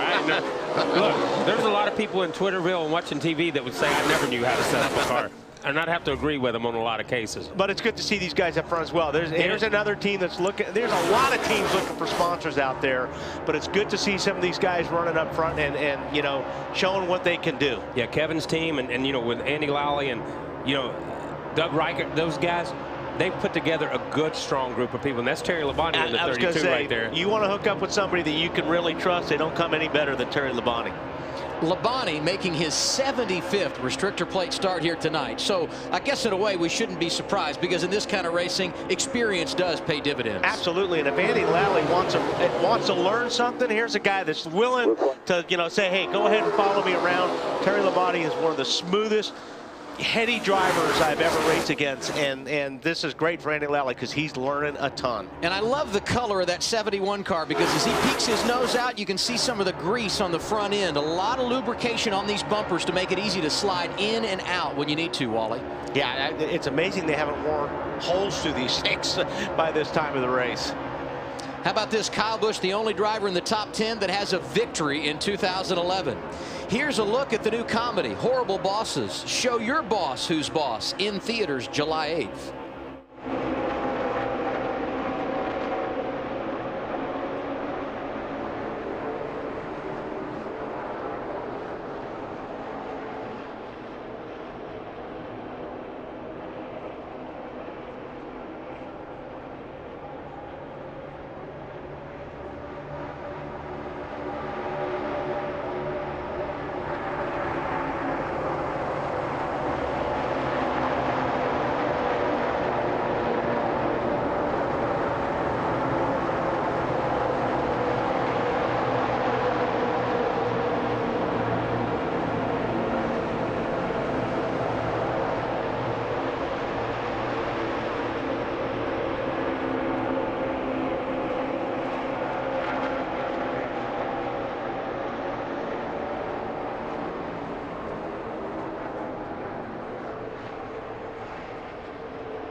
Casey Kane continuing to roll out front here at Daytona. 84 of 160 laps complete. Early in this race, if you weren't with us, Daytona 500 winner Trevor Bayne crashed out. One of those involved in the accident, Jamie McMurray.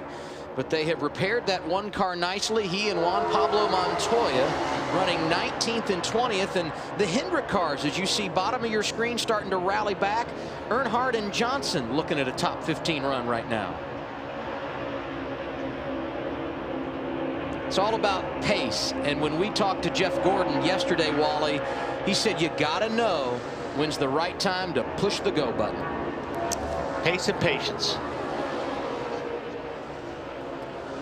Last time these guys were on pit road, under caution around 49 or 50. When are we going to see them again, Larry? Well, Adam, by my calculations, we just completed lap 85. Somewhere between lap 90 and 94, 95, I think we'll have green flag pit stops. It'll be the first green flag stops of the night. This is where they're going to get really busy on the top of the pit boxes, really busy as far as spotters, because as we documented earlier, Marty, you have to make sure your partner and your dancing partner, you're on the same page. Absolutely right, Larry Mack, Jeff Gordon, and some of the guys down here pitting about lap 94. So that's in 9 laps from right now, and some deals being made here on pit road. You want to pit absolutely with your partner, as Larry Mack mentioned, lead change on the racetrack, guys, but you don't want to pit with too many cars, Adam. That'll slow you down coming to pit road. And that lead change, Marty, about the guys you talked about laying in the weeds earlier, the Joe Gibbs Racing teammates of Kyle Busch and last night's winner, Joey Logano. 17th leader of the night is Kyle Busch, 31 lead changes. You want a Toyota? We got it. How about the Gibbs guys on the outside, the Red Bull guys on the inside, Casey Mears right there driving a Toyota. Who's been kind of quiet, Paul Menard and Kevin Harvick, but they've been right there where they needed to be. Yeah, they are just sitting there, and it just seems like they can do whatever they want to do. If they want to go up front, they go up front. They make the swap. I mean, those two are probably the sneakiest in that bunch right there. Yeah, and I believe that, because a minute ago when I was going back through from 23rd or 24th, and we were talking about Denny Hamlin and Newman and Burton and Boyer and all those guys, their names were right there with them. Menard and Harvick, and now they've driven from there back to being the top 5 or 10. TNT tomorrow. Join the resistance from executive producer Steven Spielberg and DreamWorks Television. Falling Skies, an all-new episode tomorrow, 10/9 Central on TNT.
This is where it gets a little bit tricky, because I've been watching the 27 of Menard and Harvick, and I think those guys can get to the front. They don't have anywhere to go. And when you start boxing things up in front of you, that's when you get into a problem where you run somebody into a box, or you get into that situation where you can't check up fast enough, and the guy behind you, gets into you, and that's when things happen. That's what these guys have been given a lot of room to each other, but them last 2 or 3 laps, if you watch, they were really, really stacked up. Yeah, and I know you talk to Mark a lot, and I've talked to Matt, and you talk to other drivers and stuff. That's their biggest concern, is the lead car driving the back car into a box where they can't get out of the gas quick enough, they can't get on the brake quick enough, and they don't know where they're at. The lead driver has to protect the back driver. And see, I saw that, and I was like, man, that 27 and 29 to me looks the best as far as stability right there. You see these other guys, you see the Red Bull cars, they move around a lot in the corner. They're sliding along each other's bumper. I'm telling you what, Menard and Harvick, they just seem like they're hooked up, and those cars just don't move. They just really look like they're stable. They're not hiding anymore. Menard led that last lap with an assist from his teammate Kevin Harvick. And battling back now in that inside lane, Casey Kane and Brian Vickers. Oh, separation, here we go. It's below you there. Larry McReynolds told us somewhere north of lap 90. And these stops will come at lap 91 for the Red Bull teammates, Casey Kane and Brian Vickers. Last time they came in under caution. These will be the first green flag stops of the night. Chris, get us going. Yeah, and that caution was back at lap 49, so they just did a run of about 42 laps there. And Brian Vickers stayed behind Casey Kane the entire time. He let the water temperature get up to about 255, 260, and then he'd just peek out to the right. Other than that, he's running great back there. No changes on those cars, just 4 tires and fuel. Prior to going green here tonight, Matt Yoakum told us that a number of guys got together when they made their pit stall selections so they could pick pits close in proximity with their drafting partners, and those Red Bull guys were about 4 or 5 apart. That's a big help. Yeah, it really is. But and it could happen tonight. If a guy gets hung up in the pit, maybe they have a problem with the lug nut or whatever. If your partner leaves ahead of you, he's going to be waiting for you darn near at the end of pit road. I mean, you can't leave your guy. More pit stops at lap 92, Matt. Stewart and Gilliland swapped going into turn 3. That way, David, whose pit stall is in front of Tony's, they would not have an issue going around each other on pit road. 4 tires, Jeff Gooch-Patterson signals that the car is full of fuel. And now both cars, 4 tires and fuel, they're away. And joining him on pit road under green, Matt, Terry Labonte and Andy Lally, who have been working together nicely on track. Kyle Busch is now leading. He and Logano at the front with Paul Menard and Kevin Harvick. I'll tell you another thing you got to worry about is when you get to pit lane. These guys not running over each other. More pit stops, Matt. Absolutely. In the 56, the teammates from MWR are on pit road. Solid stop going on so far by the 56. And now let's go back up pit road to Marty. Matt Kenseth leaving pit road. His teammate David Reagan beat him out by just a little bit. 4 tires, no changes for Reagan. 4 tires, slight air pressure adjustment for Kenseth. It's funny to hear them come to pit road almost orchestrating when you hit the brakes. So they all hit pit road speed at the same time, Adam. Some of the other leaders coming on this lap. And that would be the 2 out front. Kyle Busch, Joey Logano in for service at lap 94. Back to Marty. Logano's car, perfect, he said. Don't do anything to it. In fact, Kyle Busch said, hey, Joey, I don't know about you, but I think this is the best we've been the entire time. Kyle, a little bit too loose. They go down a quarter round on the track bar. Very small adjustment for him. Jeff Gordon also on pit road. His car very good. They'll make a slight air pressure adjustment. 4 tires for all these cars, Ralph. This will be the first time they changed left side tires for Paul Menard. He is in good shape, very, very happy with his race car. They get those left sides on, and away he goes. A bit of a hiccup as he leaves pit road, but he's underway. Greg Biffle also coming in. Brad Keselowski made a stop, as did the RCR teammates Menard and Harvick, and the new race leader, Casey Mears. He's given up the top spot. He comes to pit road at lap 95, Marty. And they're coming to pit road. What a terrific run for Landon Castle. Believe it or not, this is a car that Brad Keselowski, or the chassis, Keselowski won it with Talladega a couple of years ago. See the cars pitted box behind each other. A little bit loose for both of those cars. Mears right behind them. They're going to make small adjustments on both of these cars, and they'll leave pit road. Now see the weight on each other here, Chris. Oh, Kurt Busch and Regan Smith have been working together all night long. Earlier in the event, Kurt Busch saying that car was a little bit loose. They made some changes early on with the track bar. No changes this time, just 4 tires and fuel. Ralph? Chassis adjustment to the left rear for Regan Smith. 4 tires and fuel. He's back out. Jimmy Johnson, Dale Earnhardt Jr. also making pit stops here, and they came in together, they leave together. You see Mears and Castle getting hooked up once again in the draft. The only drivers who have not pitted in this cycle under green, teammates at Richard Childress Racing, Jeff Burton and Clint Boyer. They are now scored 1st and 2nd on track.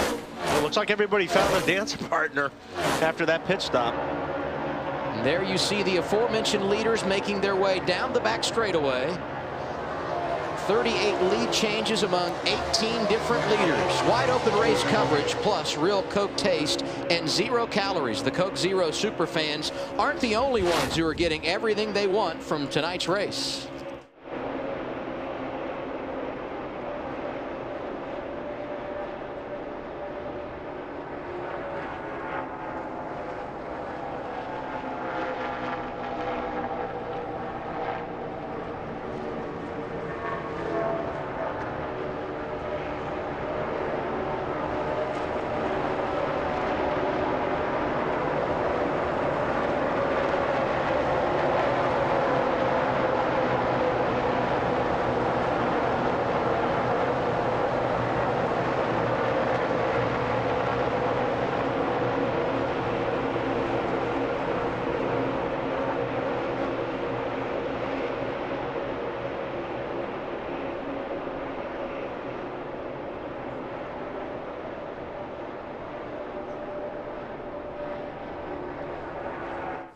for your chance to win a trip to Ford Championship Weekend from Coke Zero. Text CCZ to 76060 or visit CokeZeroLap.com. See bottom of your screen. The leaders, Clint Boyer and Jeff Burton, continue on track. They last pitted at lap 52, and they're the only ones yet to come in under green. Martin and Gordon dancing behind them. They are one lap down, as are McMurray and Montoya in the outside lane. I think if Mark and Gordon will probably leave the racetrack this way. They've been like that all night long. Yeah, all night long. And here they come. They'll make their pit stops at lap 99. Boyer and Burton give up the top spot, and this completes this first cycle of green flag stops. Chris, get us going. Yeah, 48-lap run by this pair, so very impressive run. Early on, Clint Boyer had a little bit of damage to that right side. The exhaust pipes were crushed in that last lap 5 accident with Trevor Baynes, so they've gotten that fixed. The car running well, just going to do 4 tires, fuel, slight air pressure adjustment on the 33. So those drivers that we mentioned a moment ago that had gone 1 lap down with these pit stops have put themselves back on the lead lap. And as they cross the start-finish line, it will be Brian Vickers and Casey Kane back on point, with Truex and Rudeman right behind him. Top 6 cars right now, Toyotas. And right behind them, some guys we haven't talked about tonight. What about teammates from RPM? AJ Allmendinger, Marcus Ambrose. The top 2 in practice here on Thursday. They're starting to make some noise as Vicker goes out front. We've got 61 laps to go here, so you need to start probably making, seeing what you have. Well, here's a pack right here, and this, like I said, this is where you got to be really careful. You got to give each other a lot of room. You talk about Ambrose and Allmendinger. They were in the same place. They were back there 20th, 25th, and they drove to the front, and they got there to the front right about the time that they came in for caution. So some of these teams, just as Wally said, now they're trying to figure out, can I get to the back and come back to the front? If I can, do I need to go back to the back? And then when do I need to make that call to go back to the front? Yeah, you almost gotta get back there, and you gotta go to the front and see how many laps it takes you. Okay, do you see this flashing dial right on the left right there? It flashed a little bit red. Sometimes that was, and the car I was driving, that was the water temperature gauge. Okay, and he's tucked right in behind him. He's tucked right in behind him. He's over it. They can set that on 230, 240, 250, 280, whatever they want to. He's right behind him, right behind him. So let's follow this for a minute and see what this gauge does. And what he'll do is he'll tuck out to cool it off if he starts getting worried about it. Yeah, and he's watching his water temperature.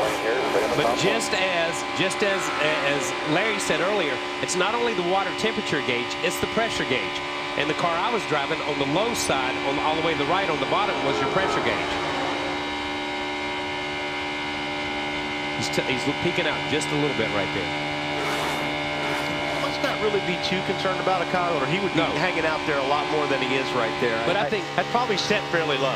But I think, and see, he's got a flashing gauge too, as you can see right there. They've all got flashing gauges, and what they have, just as we used to, you could set your tack number. You could pull that tack up, and it would change things. These guys, these are electronic gauges, and they're incredibly sophisticated gauges, but they can set the temperature, which is almost like an alarm, and it begins to flash, and it's flashing, hey, I'm in the red zone, I'm in the red zone. That's not where I need to be. And the reason why is because when you're racing like this, you don't look at your gauges. Yeah, you don't look at it. You're concentrating so much on that rear spoiler right there. You don't, it sounds funny, but you don't have time to look down at the gauges. The reason why they do that is it brings it to your attention. Yeah, but all that's really telling me is, once again, just as Larry said earlier, and I keep going back to some of the stuff Larry said here, is it's the pressure gauge now. It's when that temperature goes high enough and the pressure gauge goes high enough that it exceeds that pressure limit and it starts pumping water out. When I get there, don't worry, I'll check because you can't put water back in it. Now see, he's opened some space between he and the 22 in front of him right now. See how the gauges quit flashing? The gauges are not flashing right now. They're just red, but they're not flashing. Now one of them's gone out. One of them's gone back to blue. He's opened up that space, and that's where they're at. They're so close to that borderline. Larry, can you see some of this stuff flashing? Yeah, I can. And I think Kurt Busch and Regan Smith, they've worked together enough. Back at Speed Weeks in February at Talladega, I think I just heard Kurt Busch say, don't worry, I'll come back to you. I think these drivers were communicating. Regan Smith saying, I got to give this thing a little bit of air unless we want to swap. But this is the better deal here. Put a little gap there, just like we saw Joey Logano, Kyle Busch doing earlier. You lose a lot less time doing this right here than you do swapping. And I think I'm seeing only the one gauge on red now. But I'll tell you what, Larry, when it comes down to five to go, they don't care what those gauges do. They can pop out of the dash and hit you in the head. It doesn't matter. It doesn't matter. They can be on fire and blazing out of the dash. Yeah, it is what it is then. They're gonna once they lock in and they decide, okay, for the next 4 or 5 laps we're locked in, they'll go till they blow up. Roush Fenway organization starting to flex their muscles as we've got less than 60 to go. David Reagan out front, Matt Kenseth pushing him, and Greg Biffle in the outside lane working with Brad Keselowski. Biffle losing his wingman early in this race, point leader Carl Edwards.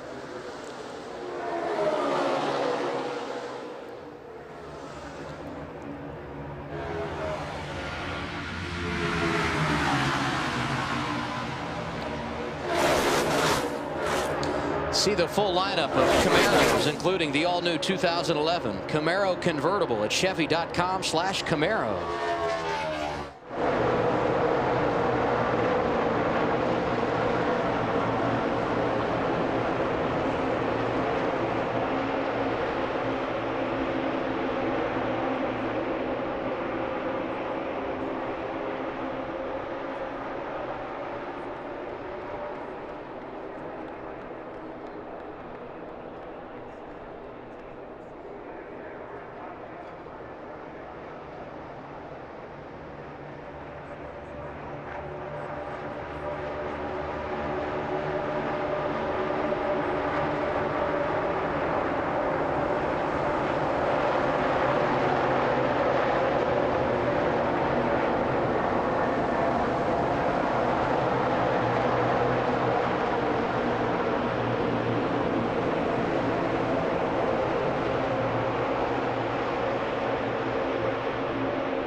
You want a little reference on how long it takes to get to the front?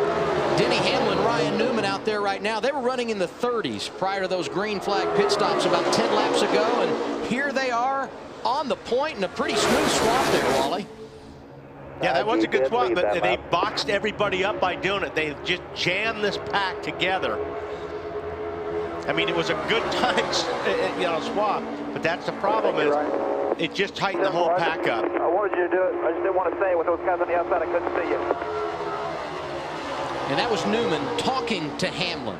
Newman in the 39 right behind the 11 car that right now is on point, our 21st leader of the night.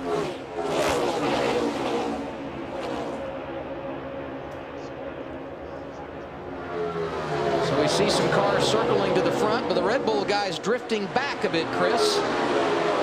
Yeah, Casey Kane and Brian Vickers deciding right now that they don't like the feeling in that group. I think those two have led for over 20 laps tonight, but feeling that group right now being a little bit too aggressive out there, and Casey Kane and Brian Vickers saying, hey, you know what, let's back way out of here and wait till the end of this thing. That's pretty smart. Those guys know that they got cars that can win this race.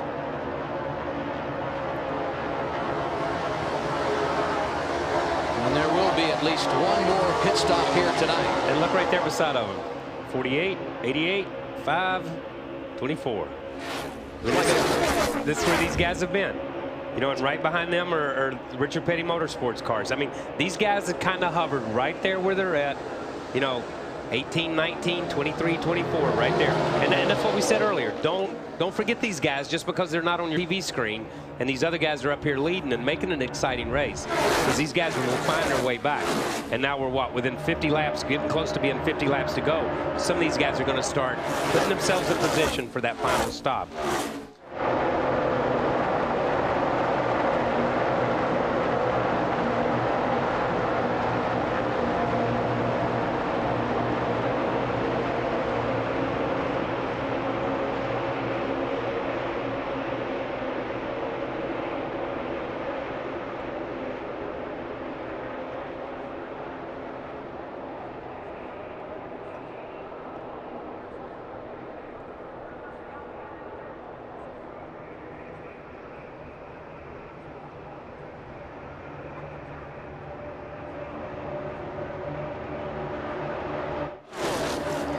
Can't say enough about the boys from Michael Waltrip Racing. Martin Truex Jr., David Rudiman have been strong here tonight. Truex has led some 16 laps, only behind Casey Kane, who has led 19 circuits. And here's Brad Keselowski, a lap down early in the race, hooking up with Greg Biffle, and they are fast in the outside lane.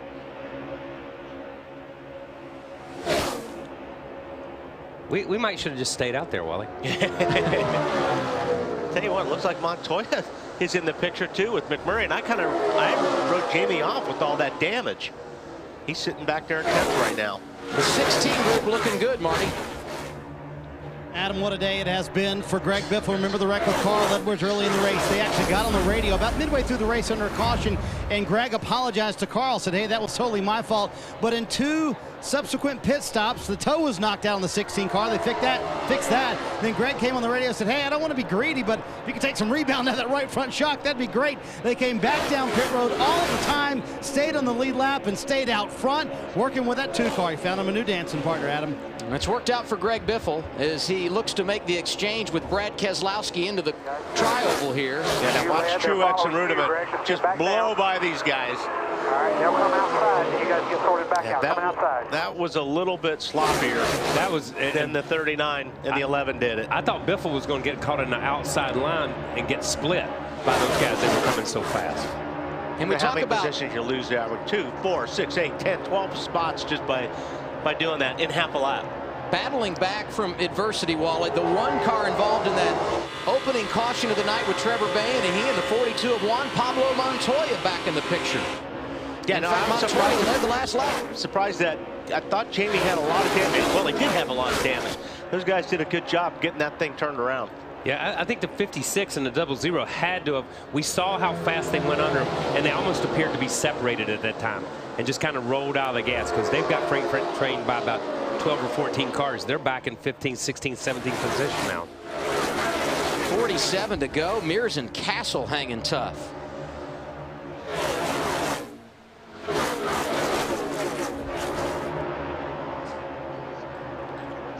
Chris, what's going on with the 1 car, McMurray? Well, Wally, talking about the body work on the 1 and also the 11, those 2 cars were involved in that lap 5 accident when Trevor Bayne got into the wall. But those 2 teams have worked very hard to try and get those bodies a little bit more aerodynamic than they were after that wreck. But I think this year we're obviously seeing with this tandem drafting, not as important as in years past to keep the shape of the body. But these 2 teams, every caution that we've had, both of those teams, the 1 and the 11, have spent extra time in pit lane trying to flatten that body work out. Yeah, and I think the biggest concern on the 1 is not the damage on the side, but it was to the nose. I mean, yes. He hit that guy pretty hard, and this is all about your front bumper and your rear bumper. Yeah, remember the right front corner of his car was pretty much caved in. When you look at it, you know, and I think Chris is right. The side panels don't appear to be as critical in a 2-car draft, but the nose and the tail of the car are the critical areas. You've got to be able to push bumper to bumper, and you've got to be able to be in front and separate that wind and make that wind flow over the car. Harvick back where he finished last year on the race lead. Introducing super cold activation from Frost Brewed Coors Light. With 2 stages, now NASCAR fans will know when their beer goes from cold to super cold.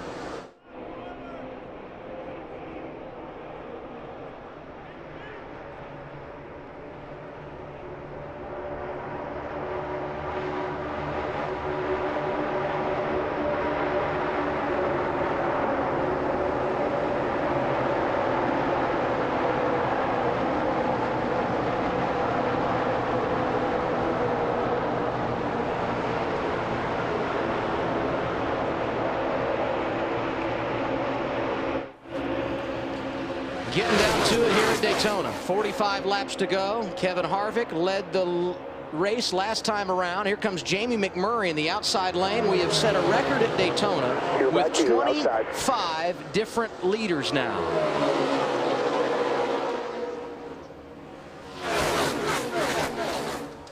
Outside. Listen to the RCR guys trying to go 4 deep in the draft on the inside. Right out here. We're 4 hooked up. 4 hooked up. Oh, yeah, here we go.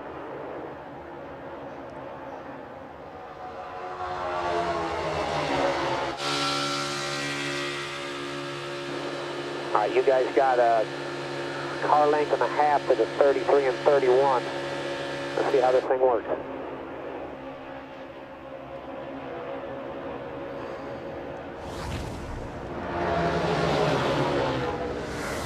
We saw Thursday in practice the RCR guys experimenting and now trying it in the race with the 4-car draft. We're going to take a local break and return. 43 laps to go at Daytona. Kevin Harvick, the race leader.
Nothing like 4th of July weekend at the World Center of Racing. It's the Coke Zero 400 at Daytona, powered by Coca-Cola.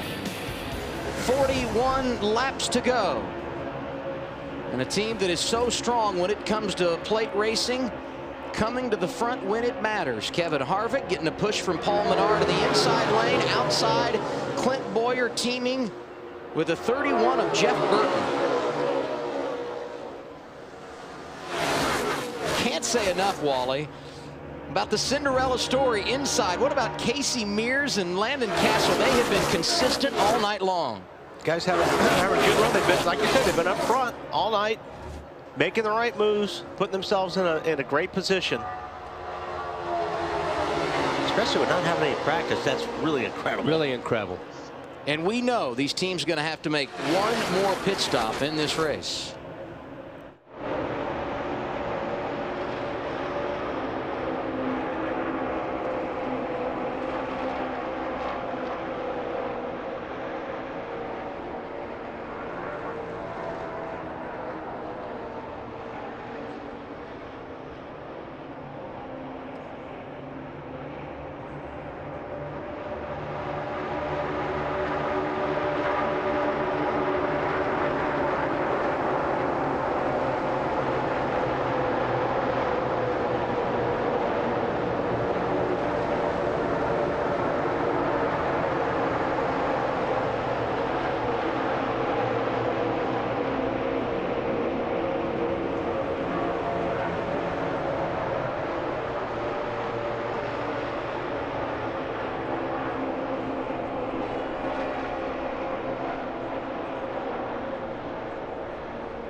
Ryan Newman in the outside lane won the Daytona 500 in 2008.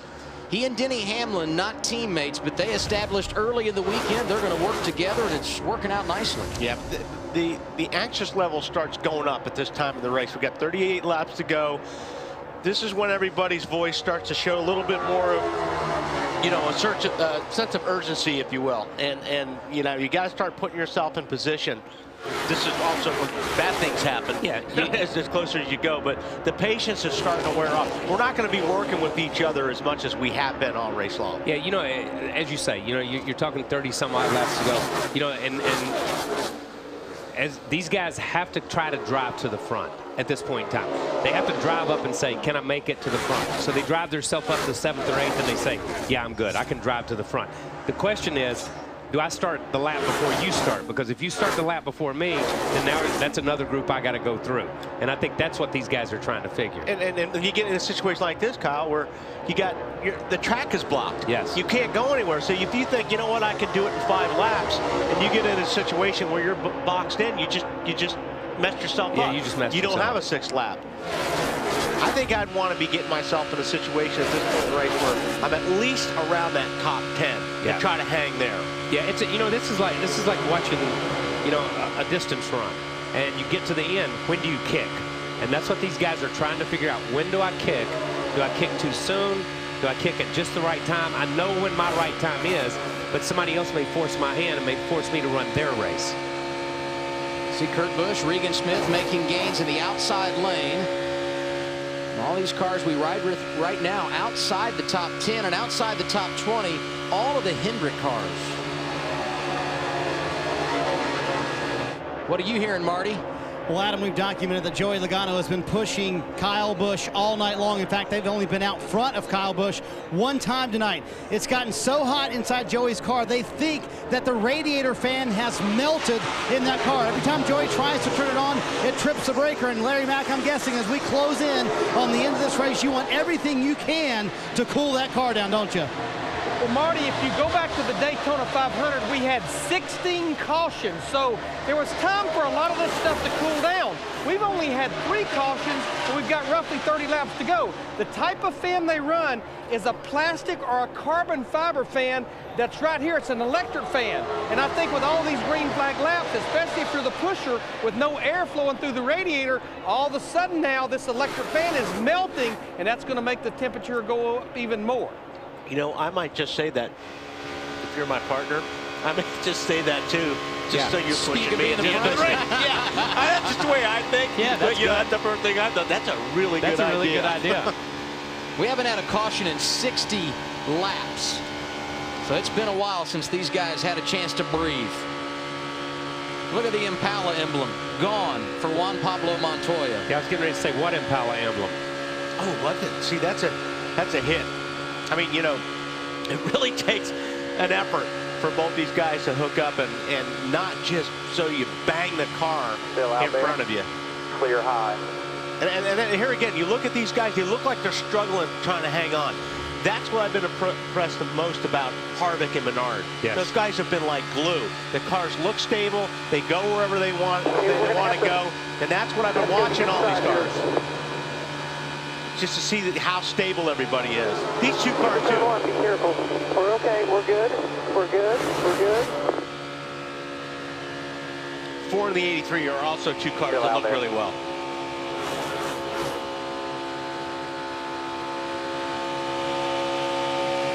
Both clear. Got some momentum coming at the top of the track quickly. 5 back. We talked about how long it's been since we had a caution, Larry, and it won't be much longer before we have another cycle of green flag pit stops. What do you think? Well, Adam, we're coming to lap 128, and the Red Bull cars were the first cars to hit pit road under green the last time at lap 91. I anticipate in about 5, 6, 7 laps, you'll see the cycle of green flag stops again. But here's what will be different.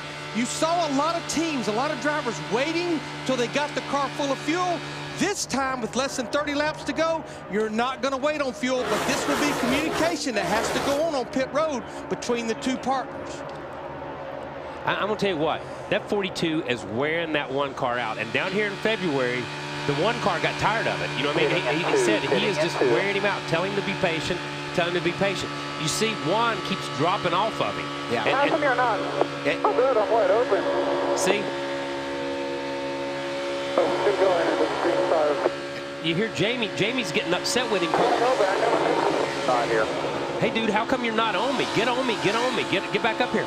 They're just beating the crap out of each other. They went in the first corner just a minute ago, and I'm telling you, the 42 all but had the 1 car sideways. But look at the 42. He's left. He's right. He's left. He's right. Man, you got to sit there and stay in one spot. If you're going to help your guy in front of you, hang off the right a little bit. Yeah. But that 42 car just keeps slicing along the backside of the bumper, and that upsets the car in the front.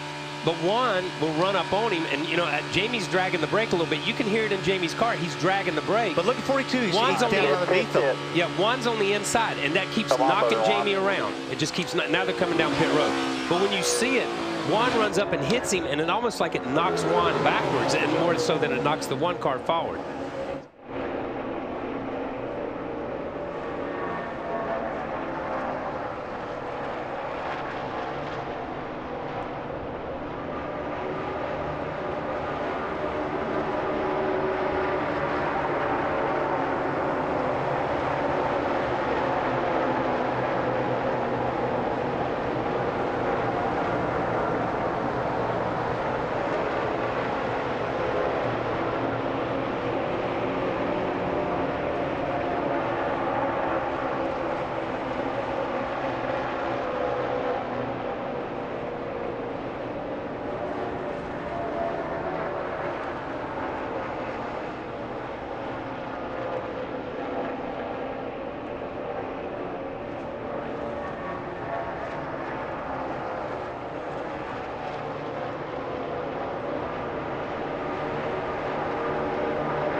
The green flag pit stops are underway, Marty. Teammates pitting here, Matt Kenseth and David Reagan. It was 2 tires, had to wait a long time on that fuel, though. I don't know that it gained them a lot to only take 2 tires on that stop. It was an air pressure adjustment for Kenseth, and no changes for the 3rd straight stop for David Reagan. Montoya and McMurray have also made their stops, and on the point now, Kyle Busch and Joey Logano working together. Matt? And the 56 of Martin Truex Jr. is in. At this juncture, the game plan just right side tires only for Truex. Second cane getting ready to go in. It's engaged. Cleaning the grill, and he is full and away. Teammate David Rudiman pitting with him as you see them make their exit off pit road. Front rotor is glowing in Daytona. You're not used to seeing that. And dust everywhere. Yeah. Comes the Red Bull cars. Ryan Vickers, Casey Kane coming to pit road at lap 134. David Gilliland, Tony Stewart following suit behind him.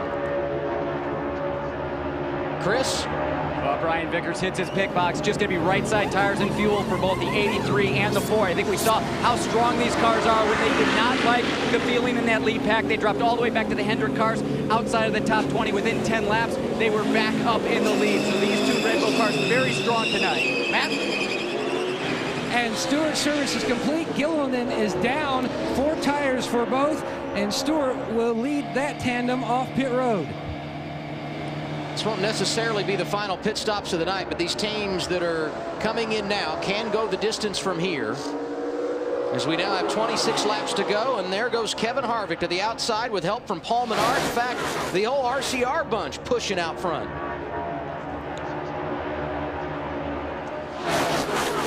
Marty, you got the 16 making a pit stop. Greg Biffle's car just a little bit too tight, Adam. It'll be an air pressure adjustment, 4 tires. They did coordinate with Brad Keselowski to come this time as well. So the drafting partners pitting together, Chris. Brad Keselowski taking 4 tires and fuel. It's been kind of an up and down night for him. He didn't have a dance partner early, but now he does, and the team looking good. Sorry, man. The 9 and the 43 coming in together. I was able to sit in on their team meeting earlier today, and after discussing everything, Marcos Ambrose went, oh, great. It's as clean as mud right now. They have no idea. It's just a wait and see what happens when they get out there as they try to get King Richard a win on his birthday today, 74, Marty. Jeff Gordon getting into his pit stall. The gas can from Robbie Gordon's pit stall was in his stall when he came in. It'll be 4 tires for Gordon, or actually 2 tires, no changes. Alan Gustafson said, go on me, do not go on the jack, wait for us. Ralph? Martin is in, he's coming in, he's gonna take right side tires and fuel, no adjustments to the car, really waiting to get all that fuel in, and away he goes as they clean clean the bumper as well. You notice how they've left the jacks down slow? Normally on a regular pit stop, when they drop the jack, man, you're supposed to go. Every one of those pit stops, those jack came down real slow to kind of help remind the driver, hey, let's get all the fuel in this thing. Yes. These are scheduled green flag pit stops. Here come the Hendrick guys, Matt. And the two Hendrick teammates on pit road, easy into their boxes. Sounds like 2 tires on the 48 for Jimmy Johnson to call at this point. They might call an audible and go 4. Nope, 2. Meanwhile, Dale Earnhardt Jr., he is away as well. He said his car was neutral and very good. Their stop's coming at lap 136. 7 car of Robbie Gordon gets a stop and go penalty, removing equipment from the pit box. He was running deep in the field as Jimmy Johnson and Dale Jr. try to regain speed in the draft. We complete lap 137. Kevin Harvick leading Paul Menard, Boyer and Burton right behind him. And now company on the inside. Here come the Michael Waltrip guys again. Truex and Rudiman came to play. Yeah, and I'd like to go back to Truex's stop. I want to show something on his pit stop that these guys did. That they've added something. Watch the gas man, then the white helmet. He's holding the can. He's holding the can.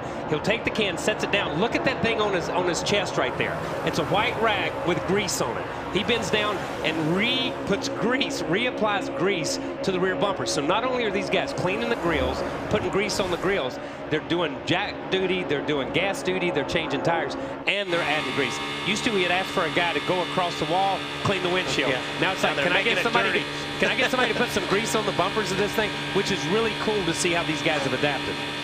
And we should point out they're on the lead, not on the lead lap. They've made their stops already. Marty? Joey Logano and Kyle Busch, teammates hitting pit road. Now this maybe is the advantage of pitting later, is that they said do not wait on the fuel. 2 tires for both of these guys. They head down pit road and they didn't have to wait very long. Much quicker stop for the 18 and 20, Ralph. Just right side tires and fuel. Right side tires and fuel only for Ryan Newman, and he hooks up with Denny Hamlin as they leave pit road. Top 14 cars on the racetrack yet to make pit stops. Kevin Harvick continues in the race lead. Casey Mears, Landon Castle still in the top 10. And as we said, the Michael Waltrip guys on the outside, Truex and Rudiman have already stopped. They're not on the lead lap, but it will cycle through as you see Mears and Castle giving up their position to come to pit road. And here's for Harvick and Menard, where you really want to be in a situation where these guys are not behind you like they are. You got to hit pit lane. You want to make sure you don't get run over, because like I said, you cannot see these guys waving inside these cars any longer. 21 laps to go. TNT's wide open coverage brought to you in part by the Toyota Tundra, the truck that's changing it all.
Harvick and Menard, the last to pit under green, Ralph. Here they come. The 27 is in. He's going to take 1 can of fuel and no tires. The 29 is planning on just taking fuel only. They are greasing the bumpers up big time. They have actually worn the paint right off the Impala logo on the nose of Harvick's 29 as they scream back off pit road. Yeah, some of the Harvick guys looked like they were using Pam because they were spraying. And while the Menard guys were putting the grease on the bumper, it just makes it slippery. So when these cars are going back and forth, like we saw Montoya and McMurray, they're sliding along those bumpers. It doesn't hook you and turn you sideways. It is cycled through, and the new man out front, Ryan Newman. We're going to take a local break and come back. You're watching the Coke Zero 400 on TNT.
And we've got 17 laps to go at the Daytona International Speedway.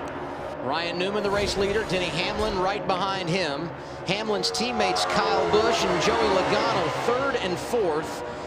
And now, perhaps time to push the button, and the greatest indication we're seeing the Hendrick cars make some gains, Kyle. Yeah, if you're keeping box scores at home, the Hendrick cars right now are 15, 16, 17, and 18, and that would be Earnhardt, Johnson, Gordon, and Martin.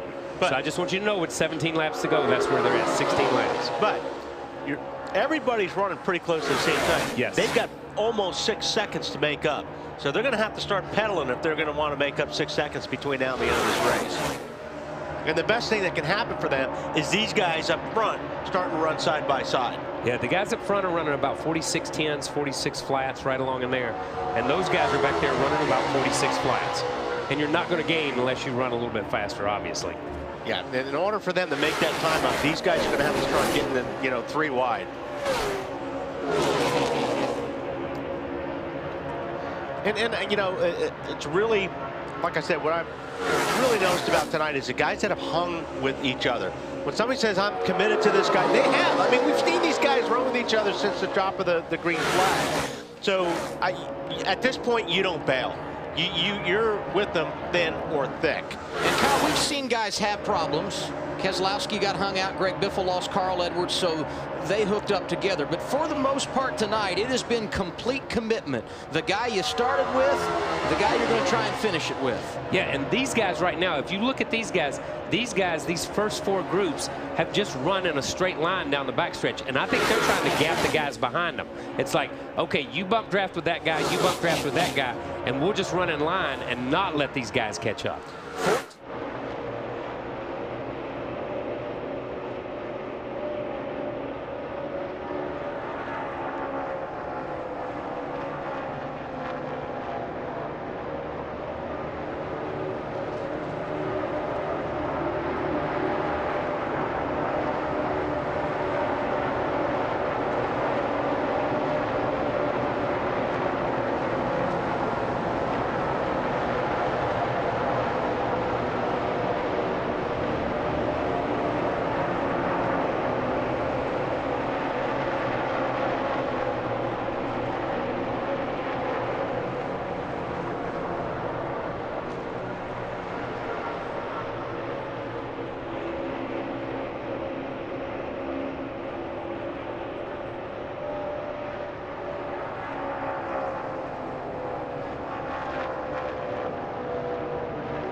And like Kyle touched on, these guys are playing it smart right now. There's a lot of different things going on up here.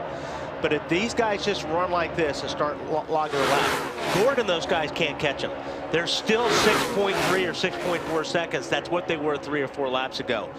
In order for those guys to make up all this ground is when these guys get impatient and they start getting side by side. But they're doing what they need to do is just ride this thing out to the last couple laps. Because the least amount of guys up there to fight with you those last couple laps, the better your chances are to win this race.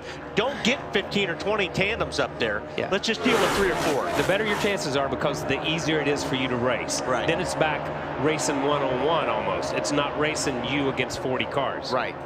Right now, these guys up front are racing with 4 other cars. Yes. Really. Yeah, although exactly. there's 8 of them. Yeah. You know, they're as one. Hey guys, one thing that the Hendrick cars may be banking on, and I promise you that group, they look at the trends of the race. One, the last 5 Daytona July races, we've had 2 green-white checkers, and the average of the last caution, Chris, comes somewhere around lap 155 to 158, 3 to 5 laps to go. Well, Larry, the 33 and the 31 just make a hard decision to give up their grip with that lead pack. But 2 laps ago, Clint Boyer and Jeff Burton decided that the 33 was quicker when it was in front. So they made the decision to make that swap just a couple laps ago. They got 10 laps to try and run down that lead group. Ralph? Chris, the 29 of Kevin Harvick and the 27 of Paul Menard, it's all about Kevin Harvick. He is walking Menard literally step by step through this whole race, telling me exactly what to do, even counting it down 3, 2, 1 as they reel in the guys in front of them. They are a great pair, very strong, and charging to the front now. Well, meanwhile, the Hendrick guys know Wally is right. If they don't get a caution, they know they're done. Jeff Gordon and Mark Martin, in fact, debated about splitting up at one point, but Jeff told Mark, listen, if we don't get a caution, we're both done anyway, so let's stay here and manage this as best we can, Matt. 5 laps ago, when they were close to their other teammates, Steve Letarte told Johnson and Junior, we need to try to hook up. The lead pack is getting too far away. And then Junior finally said, look, we've got to worry about our 2 cars. We can't worry about our teammates. We're going to cost ourselves the win. It is getting good with 10 to go. The black flag means pull over, but the Coke Zero black can means keep moving to places only real Coke taste and 0 calories can get you.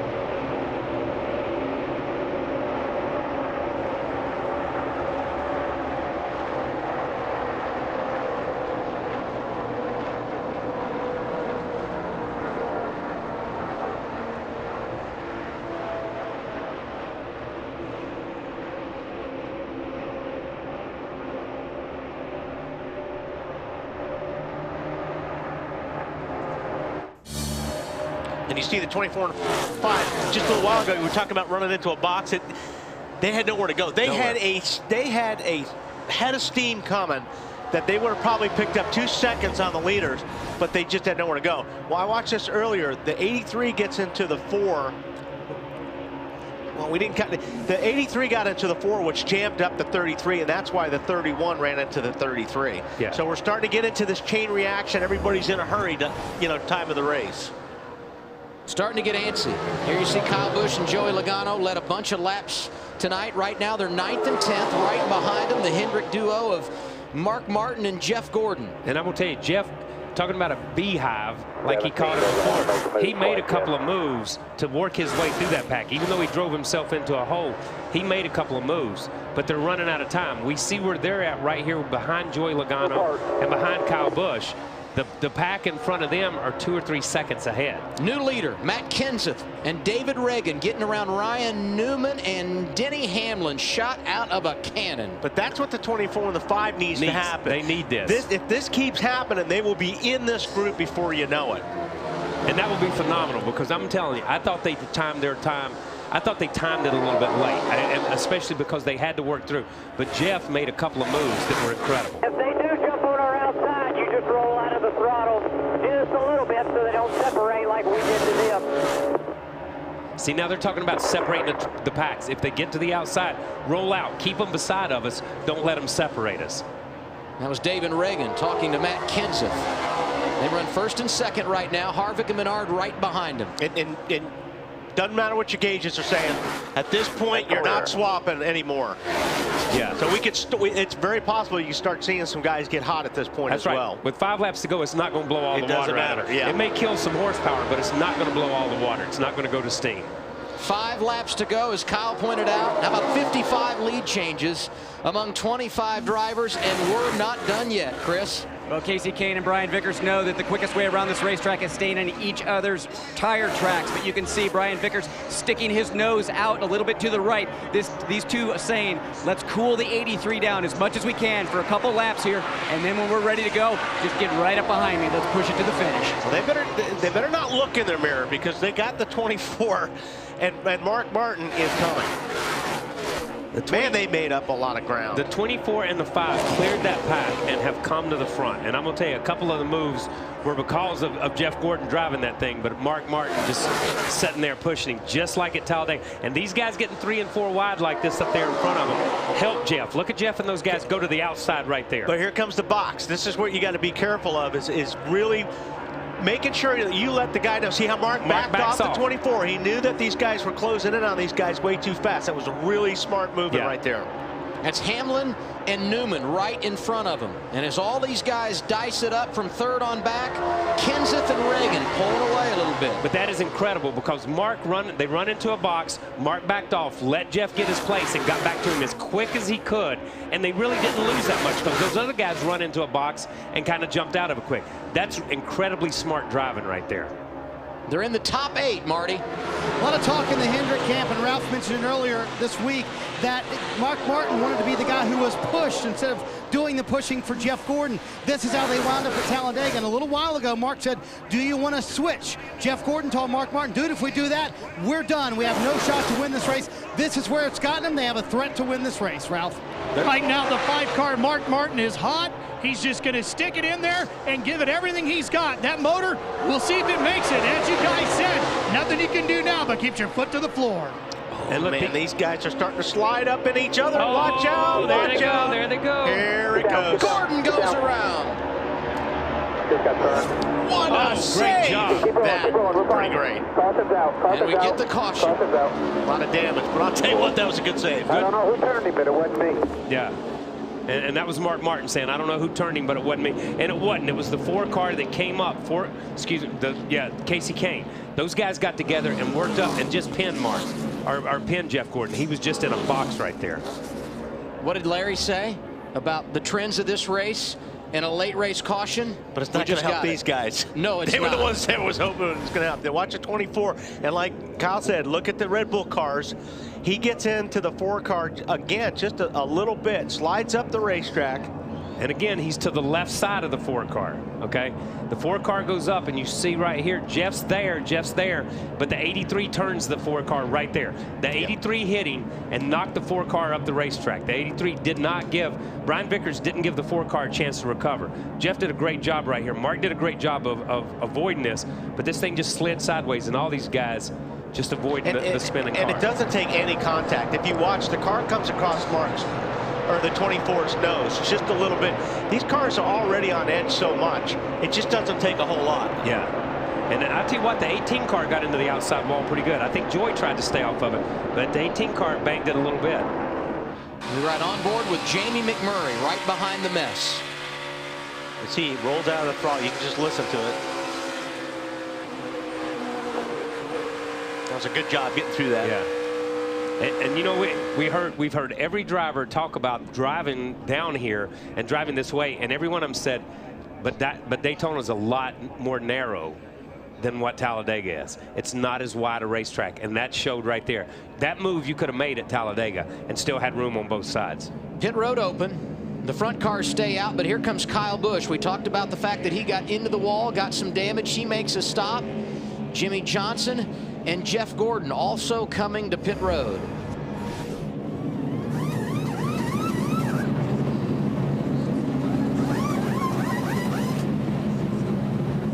Matt? And Jimmy Johnson is in. Right side tires already on.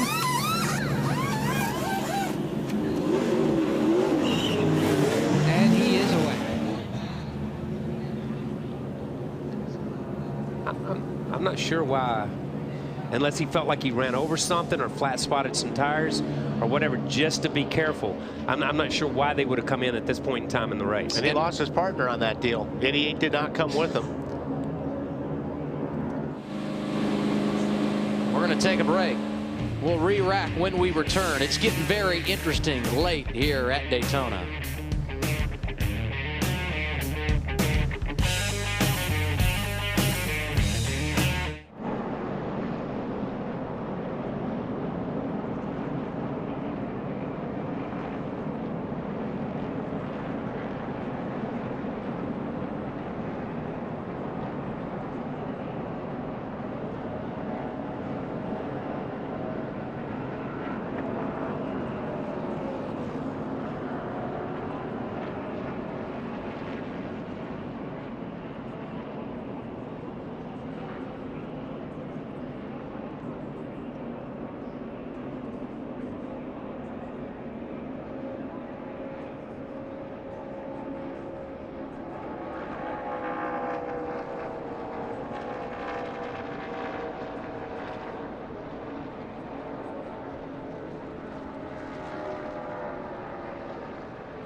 Under caution at Daytona International Speedway in the Coke Zero 400.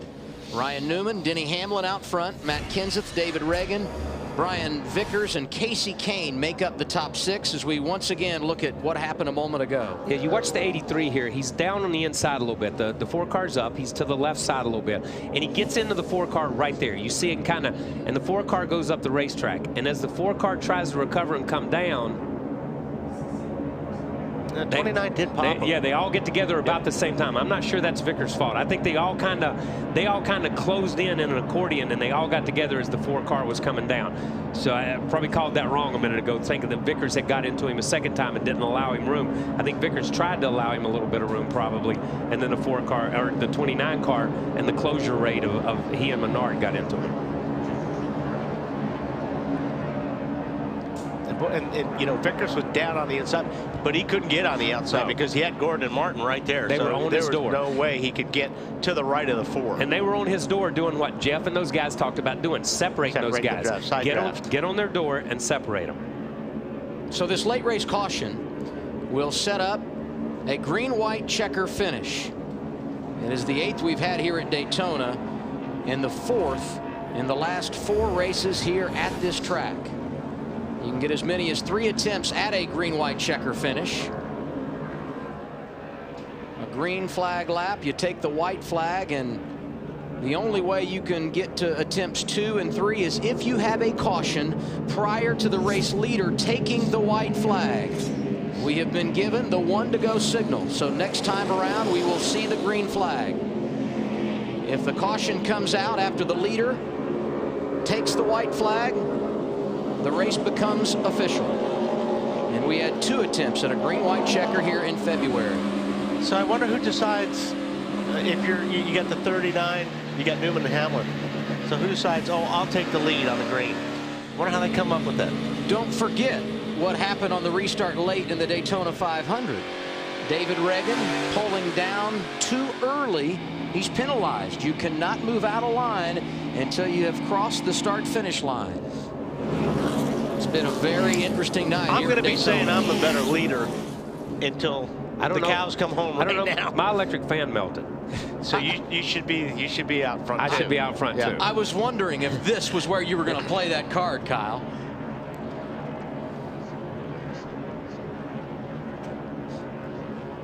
One of our odd couples before we went green tonight, Ryan Newman and Denny Hamlin. They're not teammates. They don't drive for the same manufacturer, but they know what it takes in the draft, and it's worked out tonight. Yeah, like I said earlier, I think you got to hang with the guy that you've been working with all night, don't you, Marty? Well, it's interesting, all the radio talk here, because your drafting partner is beside you. So how they make this change, because clearly the 11 and 39 want to work together, the 6 and 17 want to work together. David Reagan came on his team radio, said, I'm going to the 17 radio. Nobody say a word for the final few laps, Adam. This should be good. I think it gets to, if you're the front 2 guys, you've been working with each other all night, it's a drag race. Yeah. I think on the start, whoever gets out front, you got to go with them. Yeah, in all the other restarts we've seen the inside guy drag his brake and the outside guy cut right down in front of him. That's what we've seen. But this is for the win. This is not a restart. First attempt at a green-white checker. How about overtime in the Coke Zero 400 at Daytona? Now. Well, he did. He did. I tell you, the 11 drug his brake, and he let the 29 get back, the 39 jump back down there. Takes a little time for him to get wound here we up. go. Martin got turned by Joey Logano on that one. Look at him. Several cars involved, and it all got started when Logano got Mark Martin. Truex is in it. Mark Martin's in it. See the Stewart's in it. 33. Sorry, guys. Like Castle's in it. Wow. We will get a second attempt at a green-white checker. Half the field's gone. See the damage for pole sitter Mark Martin.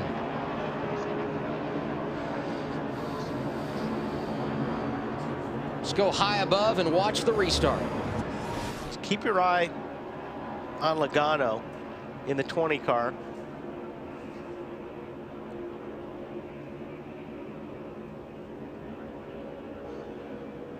Got Mark Martin up beside him. And what happens, I think, when they get down to 1 and 2, Logano just kind of finds himself in the middle with no place to go here. See how he's kind of sneaking up in there? Just ran out of room. Regan Smith got a piece. See Travis Kvapil climbing in. David Rudeman. Yeah, I'm not. You know, when you look at that, Mark's there and Logano's there. I don't know where Mark was going. Yeah, to be honest with you, you know what I mean? I mean, look, Joy couldn't really go anywhere. They all were trying to get to the same place on the racetrack for whatever reason. I don't know why Mark tried to jump off the back of the group he was in. But of course, he doesn't have a partner anymore. Now we go on board with Tony Stewart. 2 wide middle 31. 2 wide middle 31. Keep digging here. Yeah, I'm not sure Mark knew Logano was there. I don't think he knew. Low flat.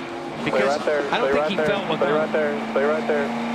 He had a lot of room up on his on the right-hand hot side that he wasn't using. Yeah. See how he squeezed? He was down there pretty low. I don't think he did. Check it up here. Watch him. Turn the bottom. These are some hard hits. Caution's out. Caution's out. Just rip that corner. Watch Kurt Busch in the 22. We were on board with him a moment ago. He took a couple of hits as well. Yeah, he got hit hard in the door right there, and he was just about clear of the thing. Boy, Kvapil got turned too and went straight up into Truex in the 56. But I think when you go back and look at it, Mark realized he was the odd man out. He was the third car in line, in that outside line, and then just turned left. Now we ride with Dale Earnhardt Jr.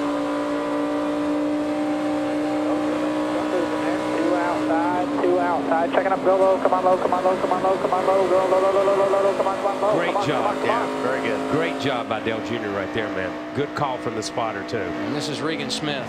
Not so lucky. Come on, Regan, come on.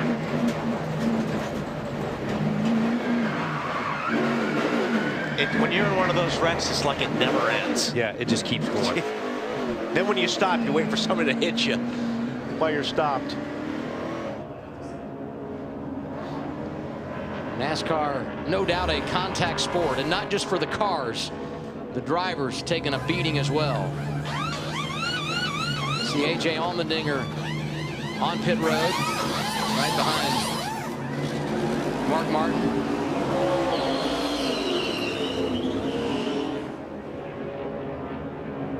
See the damage for Kurt Busch. Joe Nemechek sitting on pit lane assessing damage. Tony Stewart, David Rudeman doing the same.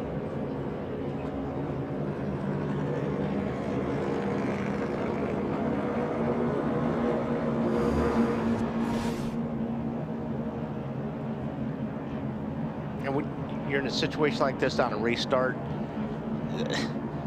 there's no place to go. You're in it. If you're lucky, you know, and you're down on the bottom, or like Earnhardt was, and everything kind of moves away from you, you know, that's great. But most of the time when the track gets blocked like that, you're just, there's nothing you can do, nothing a spotter can do.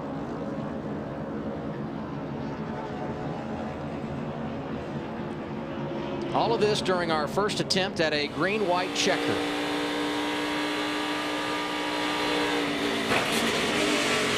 Get as many as 3 attempts at a green-white checker. And now the big question becomes this. Come on, Pete. Come on through there. Come on. Who do you work with in the drive? You look at the front of the field, it's not bad because they were in front of the accident. Right. And when you go on back, some big question marks. Yeah, and maybe, look, I've been wrong a million times, so let's be honest. But if you look at it, you got Reagan, or you got Newman and Kenseth, you got Reagan and Kenseth, you got Newman and Hamlin, you got Harvick and Menard. I mean, those guys are more than likely going to be the guys that end up winning the race, unless something trick happens here. You know what I'm saying? Unless they have more stuff. Yeah. Because these guys have been together the whole race. Everybody else has lost a partner. You don't know what you got. I think actually Harvick and Menard probably sit in the best spot right now because they've been working with each other all night long, and they're sitting 5th and 6th right now. So and you got Earnhardt Jr. in there, who's all alone now. McMurray and Montoya are still a partner together, but you know, there's Kane is alone. David Gilliland in there, but I mean, some of these guys, Kane's alone, Logano's alone. Some of these guys are alone. The problem with this point in time in the race is you can't talk, or you're not able to talk to that guy the way you've been talking to your regular partner. It's like a new guy on the last play of the game. Yeah, you've worked with a guy all race on dragging your brakes, getting up there, all the running, all the it's taken the whole race to feel really, really comfortable. Now all of a sudden you got to find somebody else to do it, and you have no idea if he's just going to come up and clobber you or what. So like I said, I think it's going to be the guys that have worked together up front most of the race are in the best spot, I believe. Sometimes as a race car driver, you'd love a second chance. Remember February, Daytona 500, late race restart, who was leading? The man that's out front right now, David Reagan, made a big mistake, pulled out of line before the start-finish line, penalized, and I'm sure many sleepless nights knowing that the big one maybe got away. Perhaps a shot at redemption. And he's been up there all night. I mean, he's done a really, really good job. And if he can hook up with Matt, he's going to have a good partner on his rear bumper. What can you tell us, Marty? Well, you know, David Reagan has been waiting. I talked to him earlier this week, since February, for that moment, Adam, to come back here and have a chance to win. This is the same exact car that he had that race in, and also a car that ran well in Talladega. But now the experience factor comes in. Here's a radio conversation between he and his drafting partner all night long, Matt Kenseth. What do you think you want to start at, David? I don't know, probably the top. Yeah, either one's fine with me. The only thing I caution against is not to get caught free wide on the top. But when we start in the front, your momentum is so slow. I don't think we want to be way up there, so blow by in the middle. But whatever you think, I'm just going to lock straight onto that thing. I shouldn't have to offset at all. I'm just going to push you all the way home if I can. Yeah, think about it. You're probably a little smarter to be able to still, so we got a lap or two to make a decision. I haven't finished one of these in 2 years, so yeah, I think you're good. And you know, and that's really reassuring for a guy like Reagan that that Matt just said, you know, one of the best in the business, said, you know what, I'm going to hook on your bumper, and where you go, I'm going with you. And that's huge for a guy like David Reagan. And he's giving him advice. You can go high, but don't go too high. Don't let him catch you 3 wide. It's okay to just be 2 wide there, but don't let somebody slip in the middle and get to. And you know, that's just the kind of guy Matt is too. You know, he's trying to mentor and trying to help this kid to get to that point. Did get a report. Clint Boyer has been released from the infield care center. Larry? Well, the newest couple at the prom dance that I see would be Joey Logano in the 20 and Casey Kane in the 4, because both of them, they've lost their teammate. Casey Kane lost Brian Vickers in this wreck right here. As we know, Joey Logano, he lost Kyle Busch in that last caution. So a couple of Toyotas, it looks like to me this would be the newest couple to join forces here, maybe for what may be the end of this race. And you look at things from a points perspective tonight. Certainly Carl Edwards having problems earlier. He entered the point leader, and he is now 8 behind Kevin Harvick, who has taken over the point lead as they run right now. But look at all the guys in the top 10 without a victory that could help their chase chances. Reagan, Newman, Paul Menard, Joey Logano. Matt? Ralph? Kevin Harvick was just talking to Paul Menard. They're going to try to get to the outside and then utilize the hill coming down off of turn 2. He said, don't lift until we win or wreck. And then he asked him, Paul, how you doing back there? And Menard said, I'm barely working up a sweat. And I can tell you this much, he might be the only guy in the state of Florida in that case. And like I said earlier, I like the way these 2 cars look together. They may be able to go somewhere here in the last lap or 2 that these other cars can't, because they're handling better. Yeah, and you know, it's funny, after the whole race is played out, it's come true what some of these guys said. We need to leave here. We may not gain a lot of points, but something can happen to us and we can lose a lot of points. And when you start looking at Tony Stewart in that wreck, you start looking at some of the teams that are in that wreck that are right there, 7th, 8th, 9th, 10th, bubble kind of teams, then they're going to lose a lot tonight. Yes, sir. Next Saturday night, NASCAR on TNT heads to Sparta, Kentucky for the first Sprint Cup race ever at Kentucky Speedway. Coverage begins 6:30 p.m. Eastern Time with Countdown to Green delivered by Pizza Hut, followed by NASCAR Sprint Cup racing from Kentucky, presented by KFC. It's our second of a possible 3 attempts at a green-white checker finish. Get the green flag, come around, take the white. And it's going to take a little bit for Harvick and Menard. I think those first, you know, Reagan and Newman, Kenseth, Hamlin, they're going to get a pretty good run when the green flag drops, because they're already in line. They're already with their partner. Harvick and Menard have to hook up because they're side by side. So they're going to lose a little bit here on the get-go. But this is what they've got to make this swap. They've got to get in front of each other the best they have all night to not lose any more time. And the good news for David Reagan, right behind him, his drafting partner. He doesn't have to think about the lane change miscue. Oh yeah, no, they're going to be on the bottom. They're going to stay on that yellow line, trust me, all the way around for the next 3 laps. And trust me, and David will have his left eye on that yellow line. He's not going to want to cross it. As I he said, knows where it's at. It's not often you get a chance at redemption on a stage this big. David Reagan, Ryan Newman shared the front row. Matt Kenseth, Denny Hamlin in row 2, and RCR teammates Kevin Harvick and Paul Menard side by side in row 3. For the restart, it's our second attempt at a green-white checker finish in the Coke Zero 400 here at Daytona. And I think, Kyle, this is another one of the things you don't want a great start on this deal right now. You don't want to get too far ahead. Great.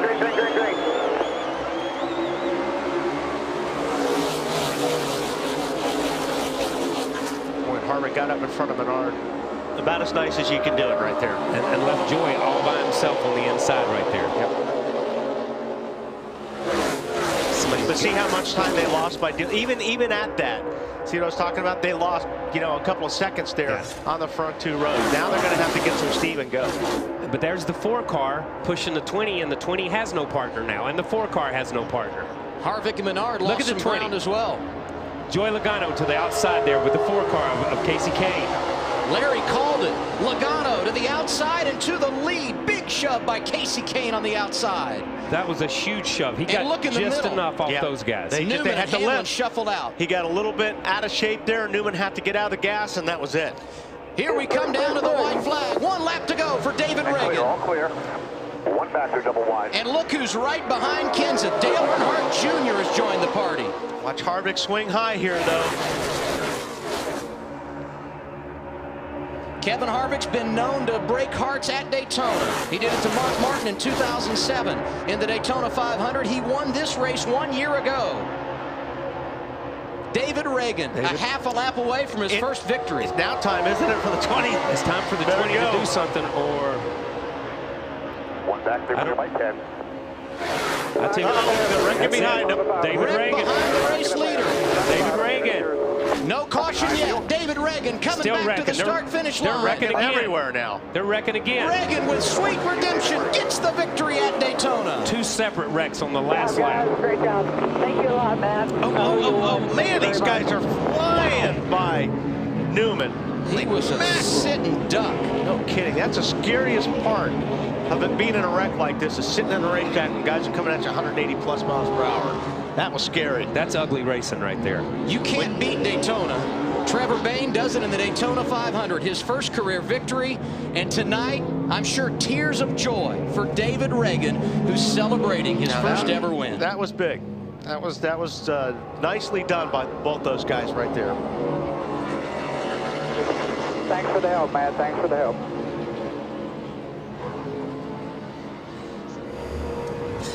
So here's the first wreck, Kyle, that we talked about on the final lap. Yeah, and it's hard to really say. You see the 9 car get turned, the 9 to 51 and the 00. It's hard to say right there because they're just in the corner of the screen. But in front of these guys, they're wrecking on around the corner here. All this happened you see over right here in turn 3. It looks like somebody got. It looks like Castle just slid up the racetrack and got into the left rear of Ambrose. Yeah, and he may have got shoved up. By that angle, it's hard to see, but it is hard. And the 00 had already been in an accident, and so had the 51 car of Landon Castle. These guys had already been in an accident, and there's Vickers getting in the middle of this one too, because he had already been in the other accident.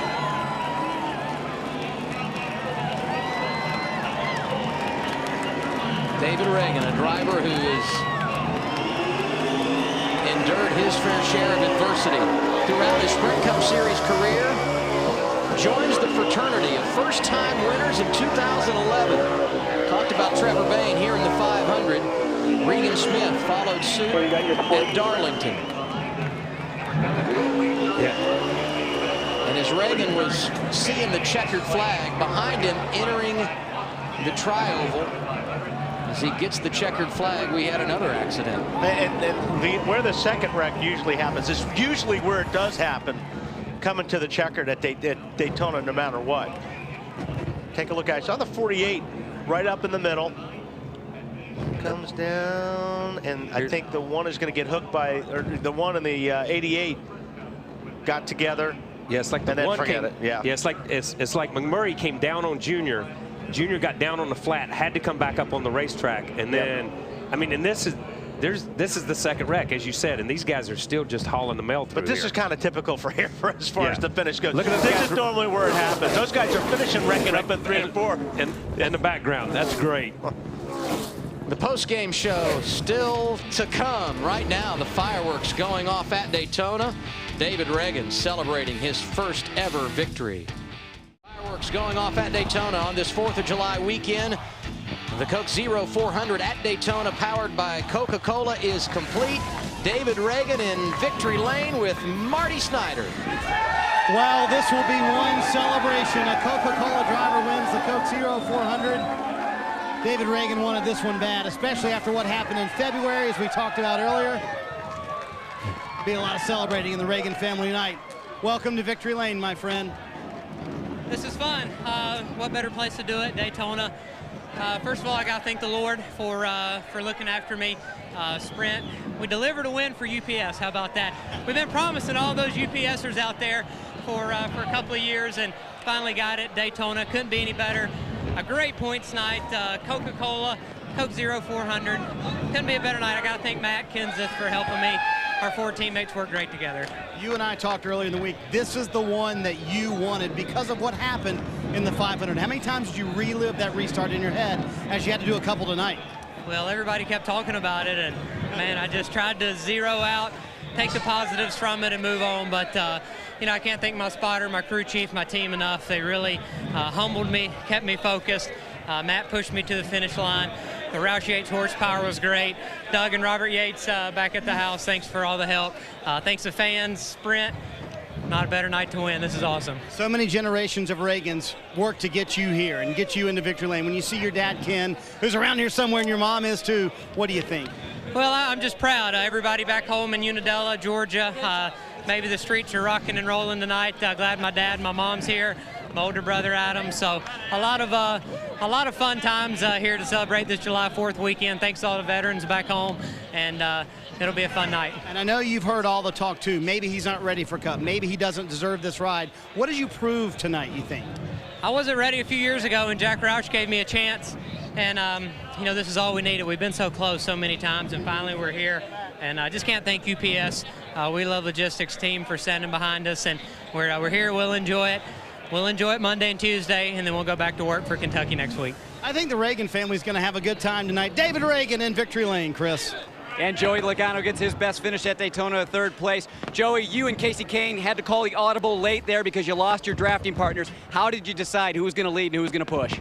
I looked at his back bumper, and his back bumper was all kind of bent in on the sides, and we didn't really have an option. You know, it's like, okay, well, I feel like I'm going to dump you if you're behind, if I'm pushing him, because his bumper wasn't, you know, square on the back. So, you know, kind of went on the start, tried to find each other, found each other. We went 3 wide outside for the lead. I'm like, all right, we got him.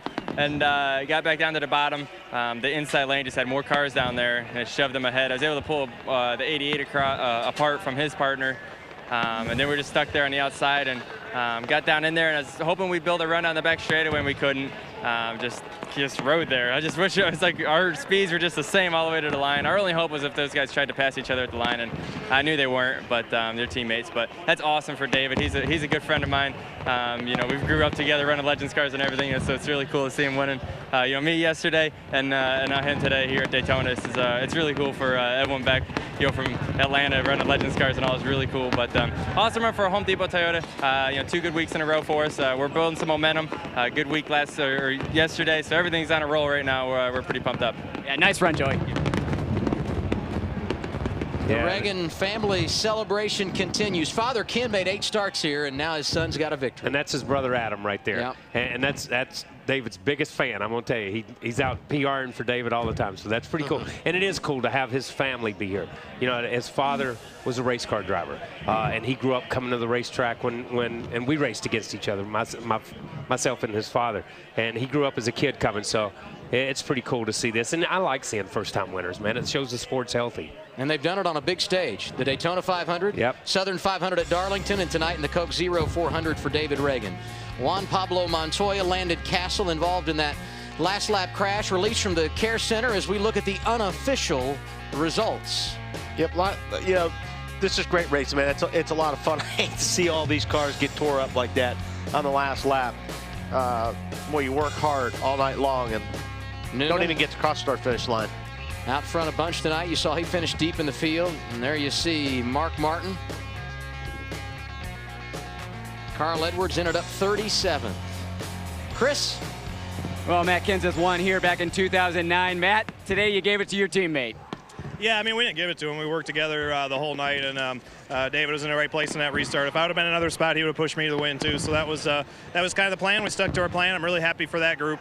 Our guys ran great. The Crown Royal guys and Affliction on our car this weekend was great to have them on board. Great to get a good run here because the speedways have really been our problem this year. Well, they stuck to their plan, and it panned out. And the night started out stellar for Mark Martin on the pole. How do you even sort this out, Mark, the final lap? I have no idea. I didn't really see it. The accident that I was in, you know, I lost my partner there with Jeff. I knew it was going to get crazy. And then on the restart, I thought Logano and I were going to hook up. He didn't have a partner. I didn't either. And I must have been 4 inches not ahead of him. And, you know, I was trying to get in front of him so that we could go. And, you know, it was still okay. I mean, I felt him touch me, and I was trying to save it, but then it was just, I don't know how, I hadn't seen it. It was wide, you know, cars were hitting everybody, and from there, I probably could have saved it. I thought I could save it, but just cars were going everywhere. Thanks, Mark. Kevin Harvick ended up 7th tonight, but boy, you had a strong car tonight. What happened on that last run? Yeah, the initial green-white checker, we really timed the restart well with our Budweiser and Menard Chevrolet there to get a good run off of 2, and the caution came out. And the second one, it took me a little bit longer to get up in front of Paul, and then I didn't do a very good job of backing up to him to get us attached real good, and we didn't get as good a run, and a couple got underneath us. But all in all, the car doesn't have a scratch on it. I don't think Paul's got a couple dents in the back of it. So on a race night like this, you just want your car. If you're still rolling and you can get a decent finish, that's fine. You always want to win, but there's such a crapshoot at the end. You just hope for the best. One of the few cars, Marty, not torn up tonight. Ralph, last time I checked, Kyle Busch was in the wall and pitting. And how did you finish 5th today?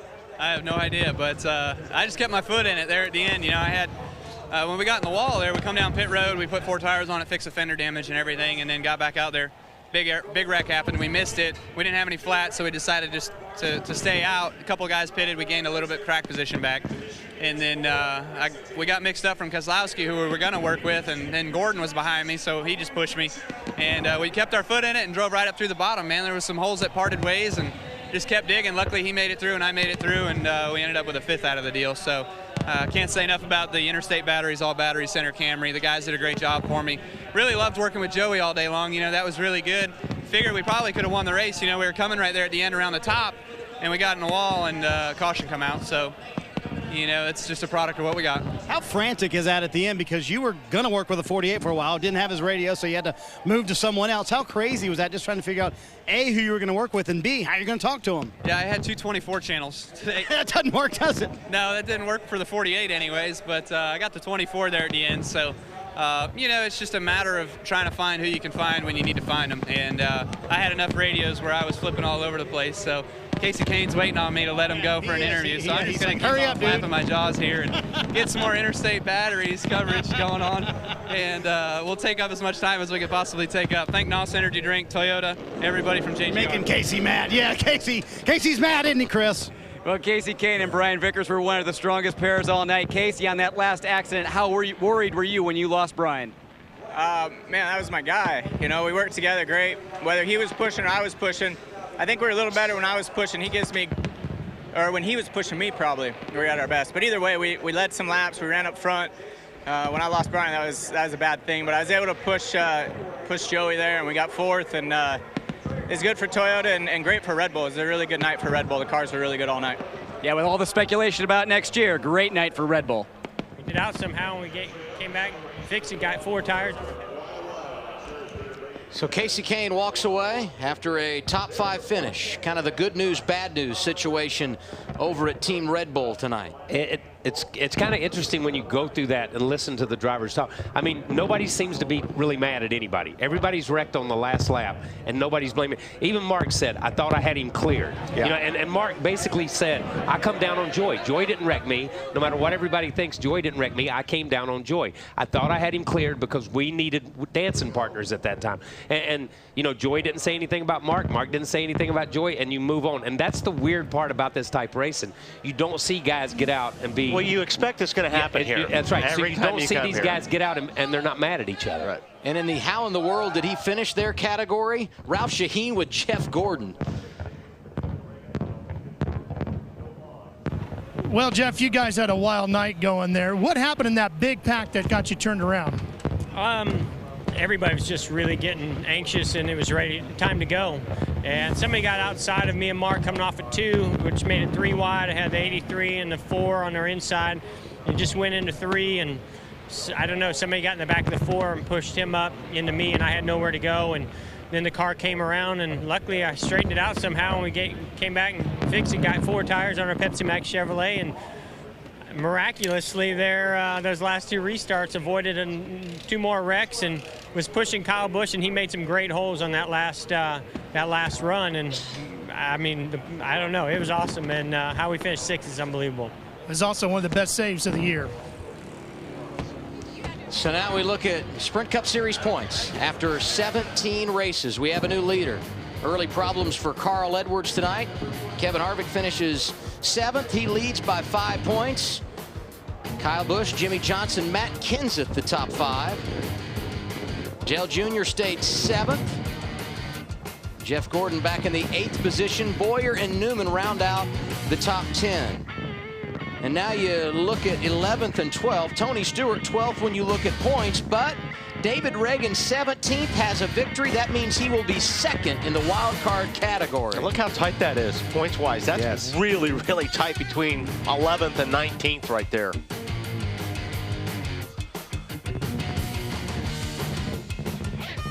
TNT would like to thank the following sponsors for supporting tonight's wide open coverage here in the Coke Zero 400 at Daytona. Sprint, Coors Light, Chevrolet, Viagra, Horrible Bosses in theaters July 8th. Crazy Stupid Love coming to theaters July 29th. Toyota. And of course, Coke Zero. Had a little bit of everything here tonight, and it was a tough week for our team as they came all the way from California to here in Daytona. But once again, a tremendous effort led by Tom Sahara and Chris Brown, working through the rain to get things set up technically so you can see beautiful pictures like this. We certainly say a special thanks to all those who worked so hard behind the scenes here at TNT. David Reagan looking up and seeing his name atop the pylon. Got to be a good feeling. Next Saturday night, we're off to Kentucky at 6:30 p.m. Eastern Time. Countdown to Green delivered by Pizza Hut, followed by Sprint Cup Series Racing, presented by KFC. Next on TNT, Falling Skies. You can go to NASCAR.com for more post-race coverage. I'm Adam Alexander. Thanks for being with us from the world center of racing.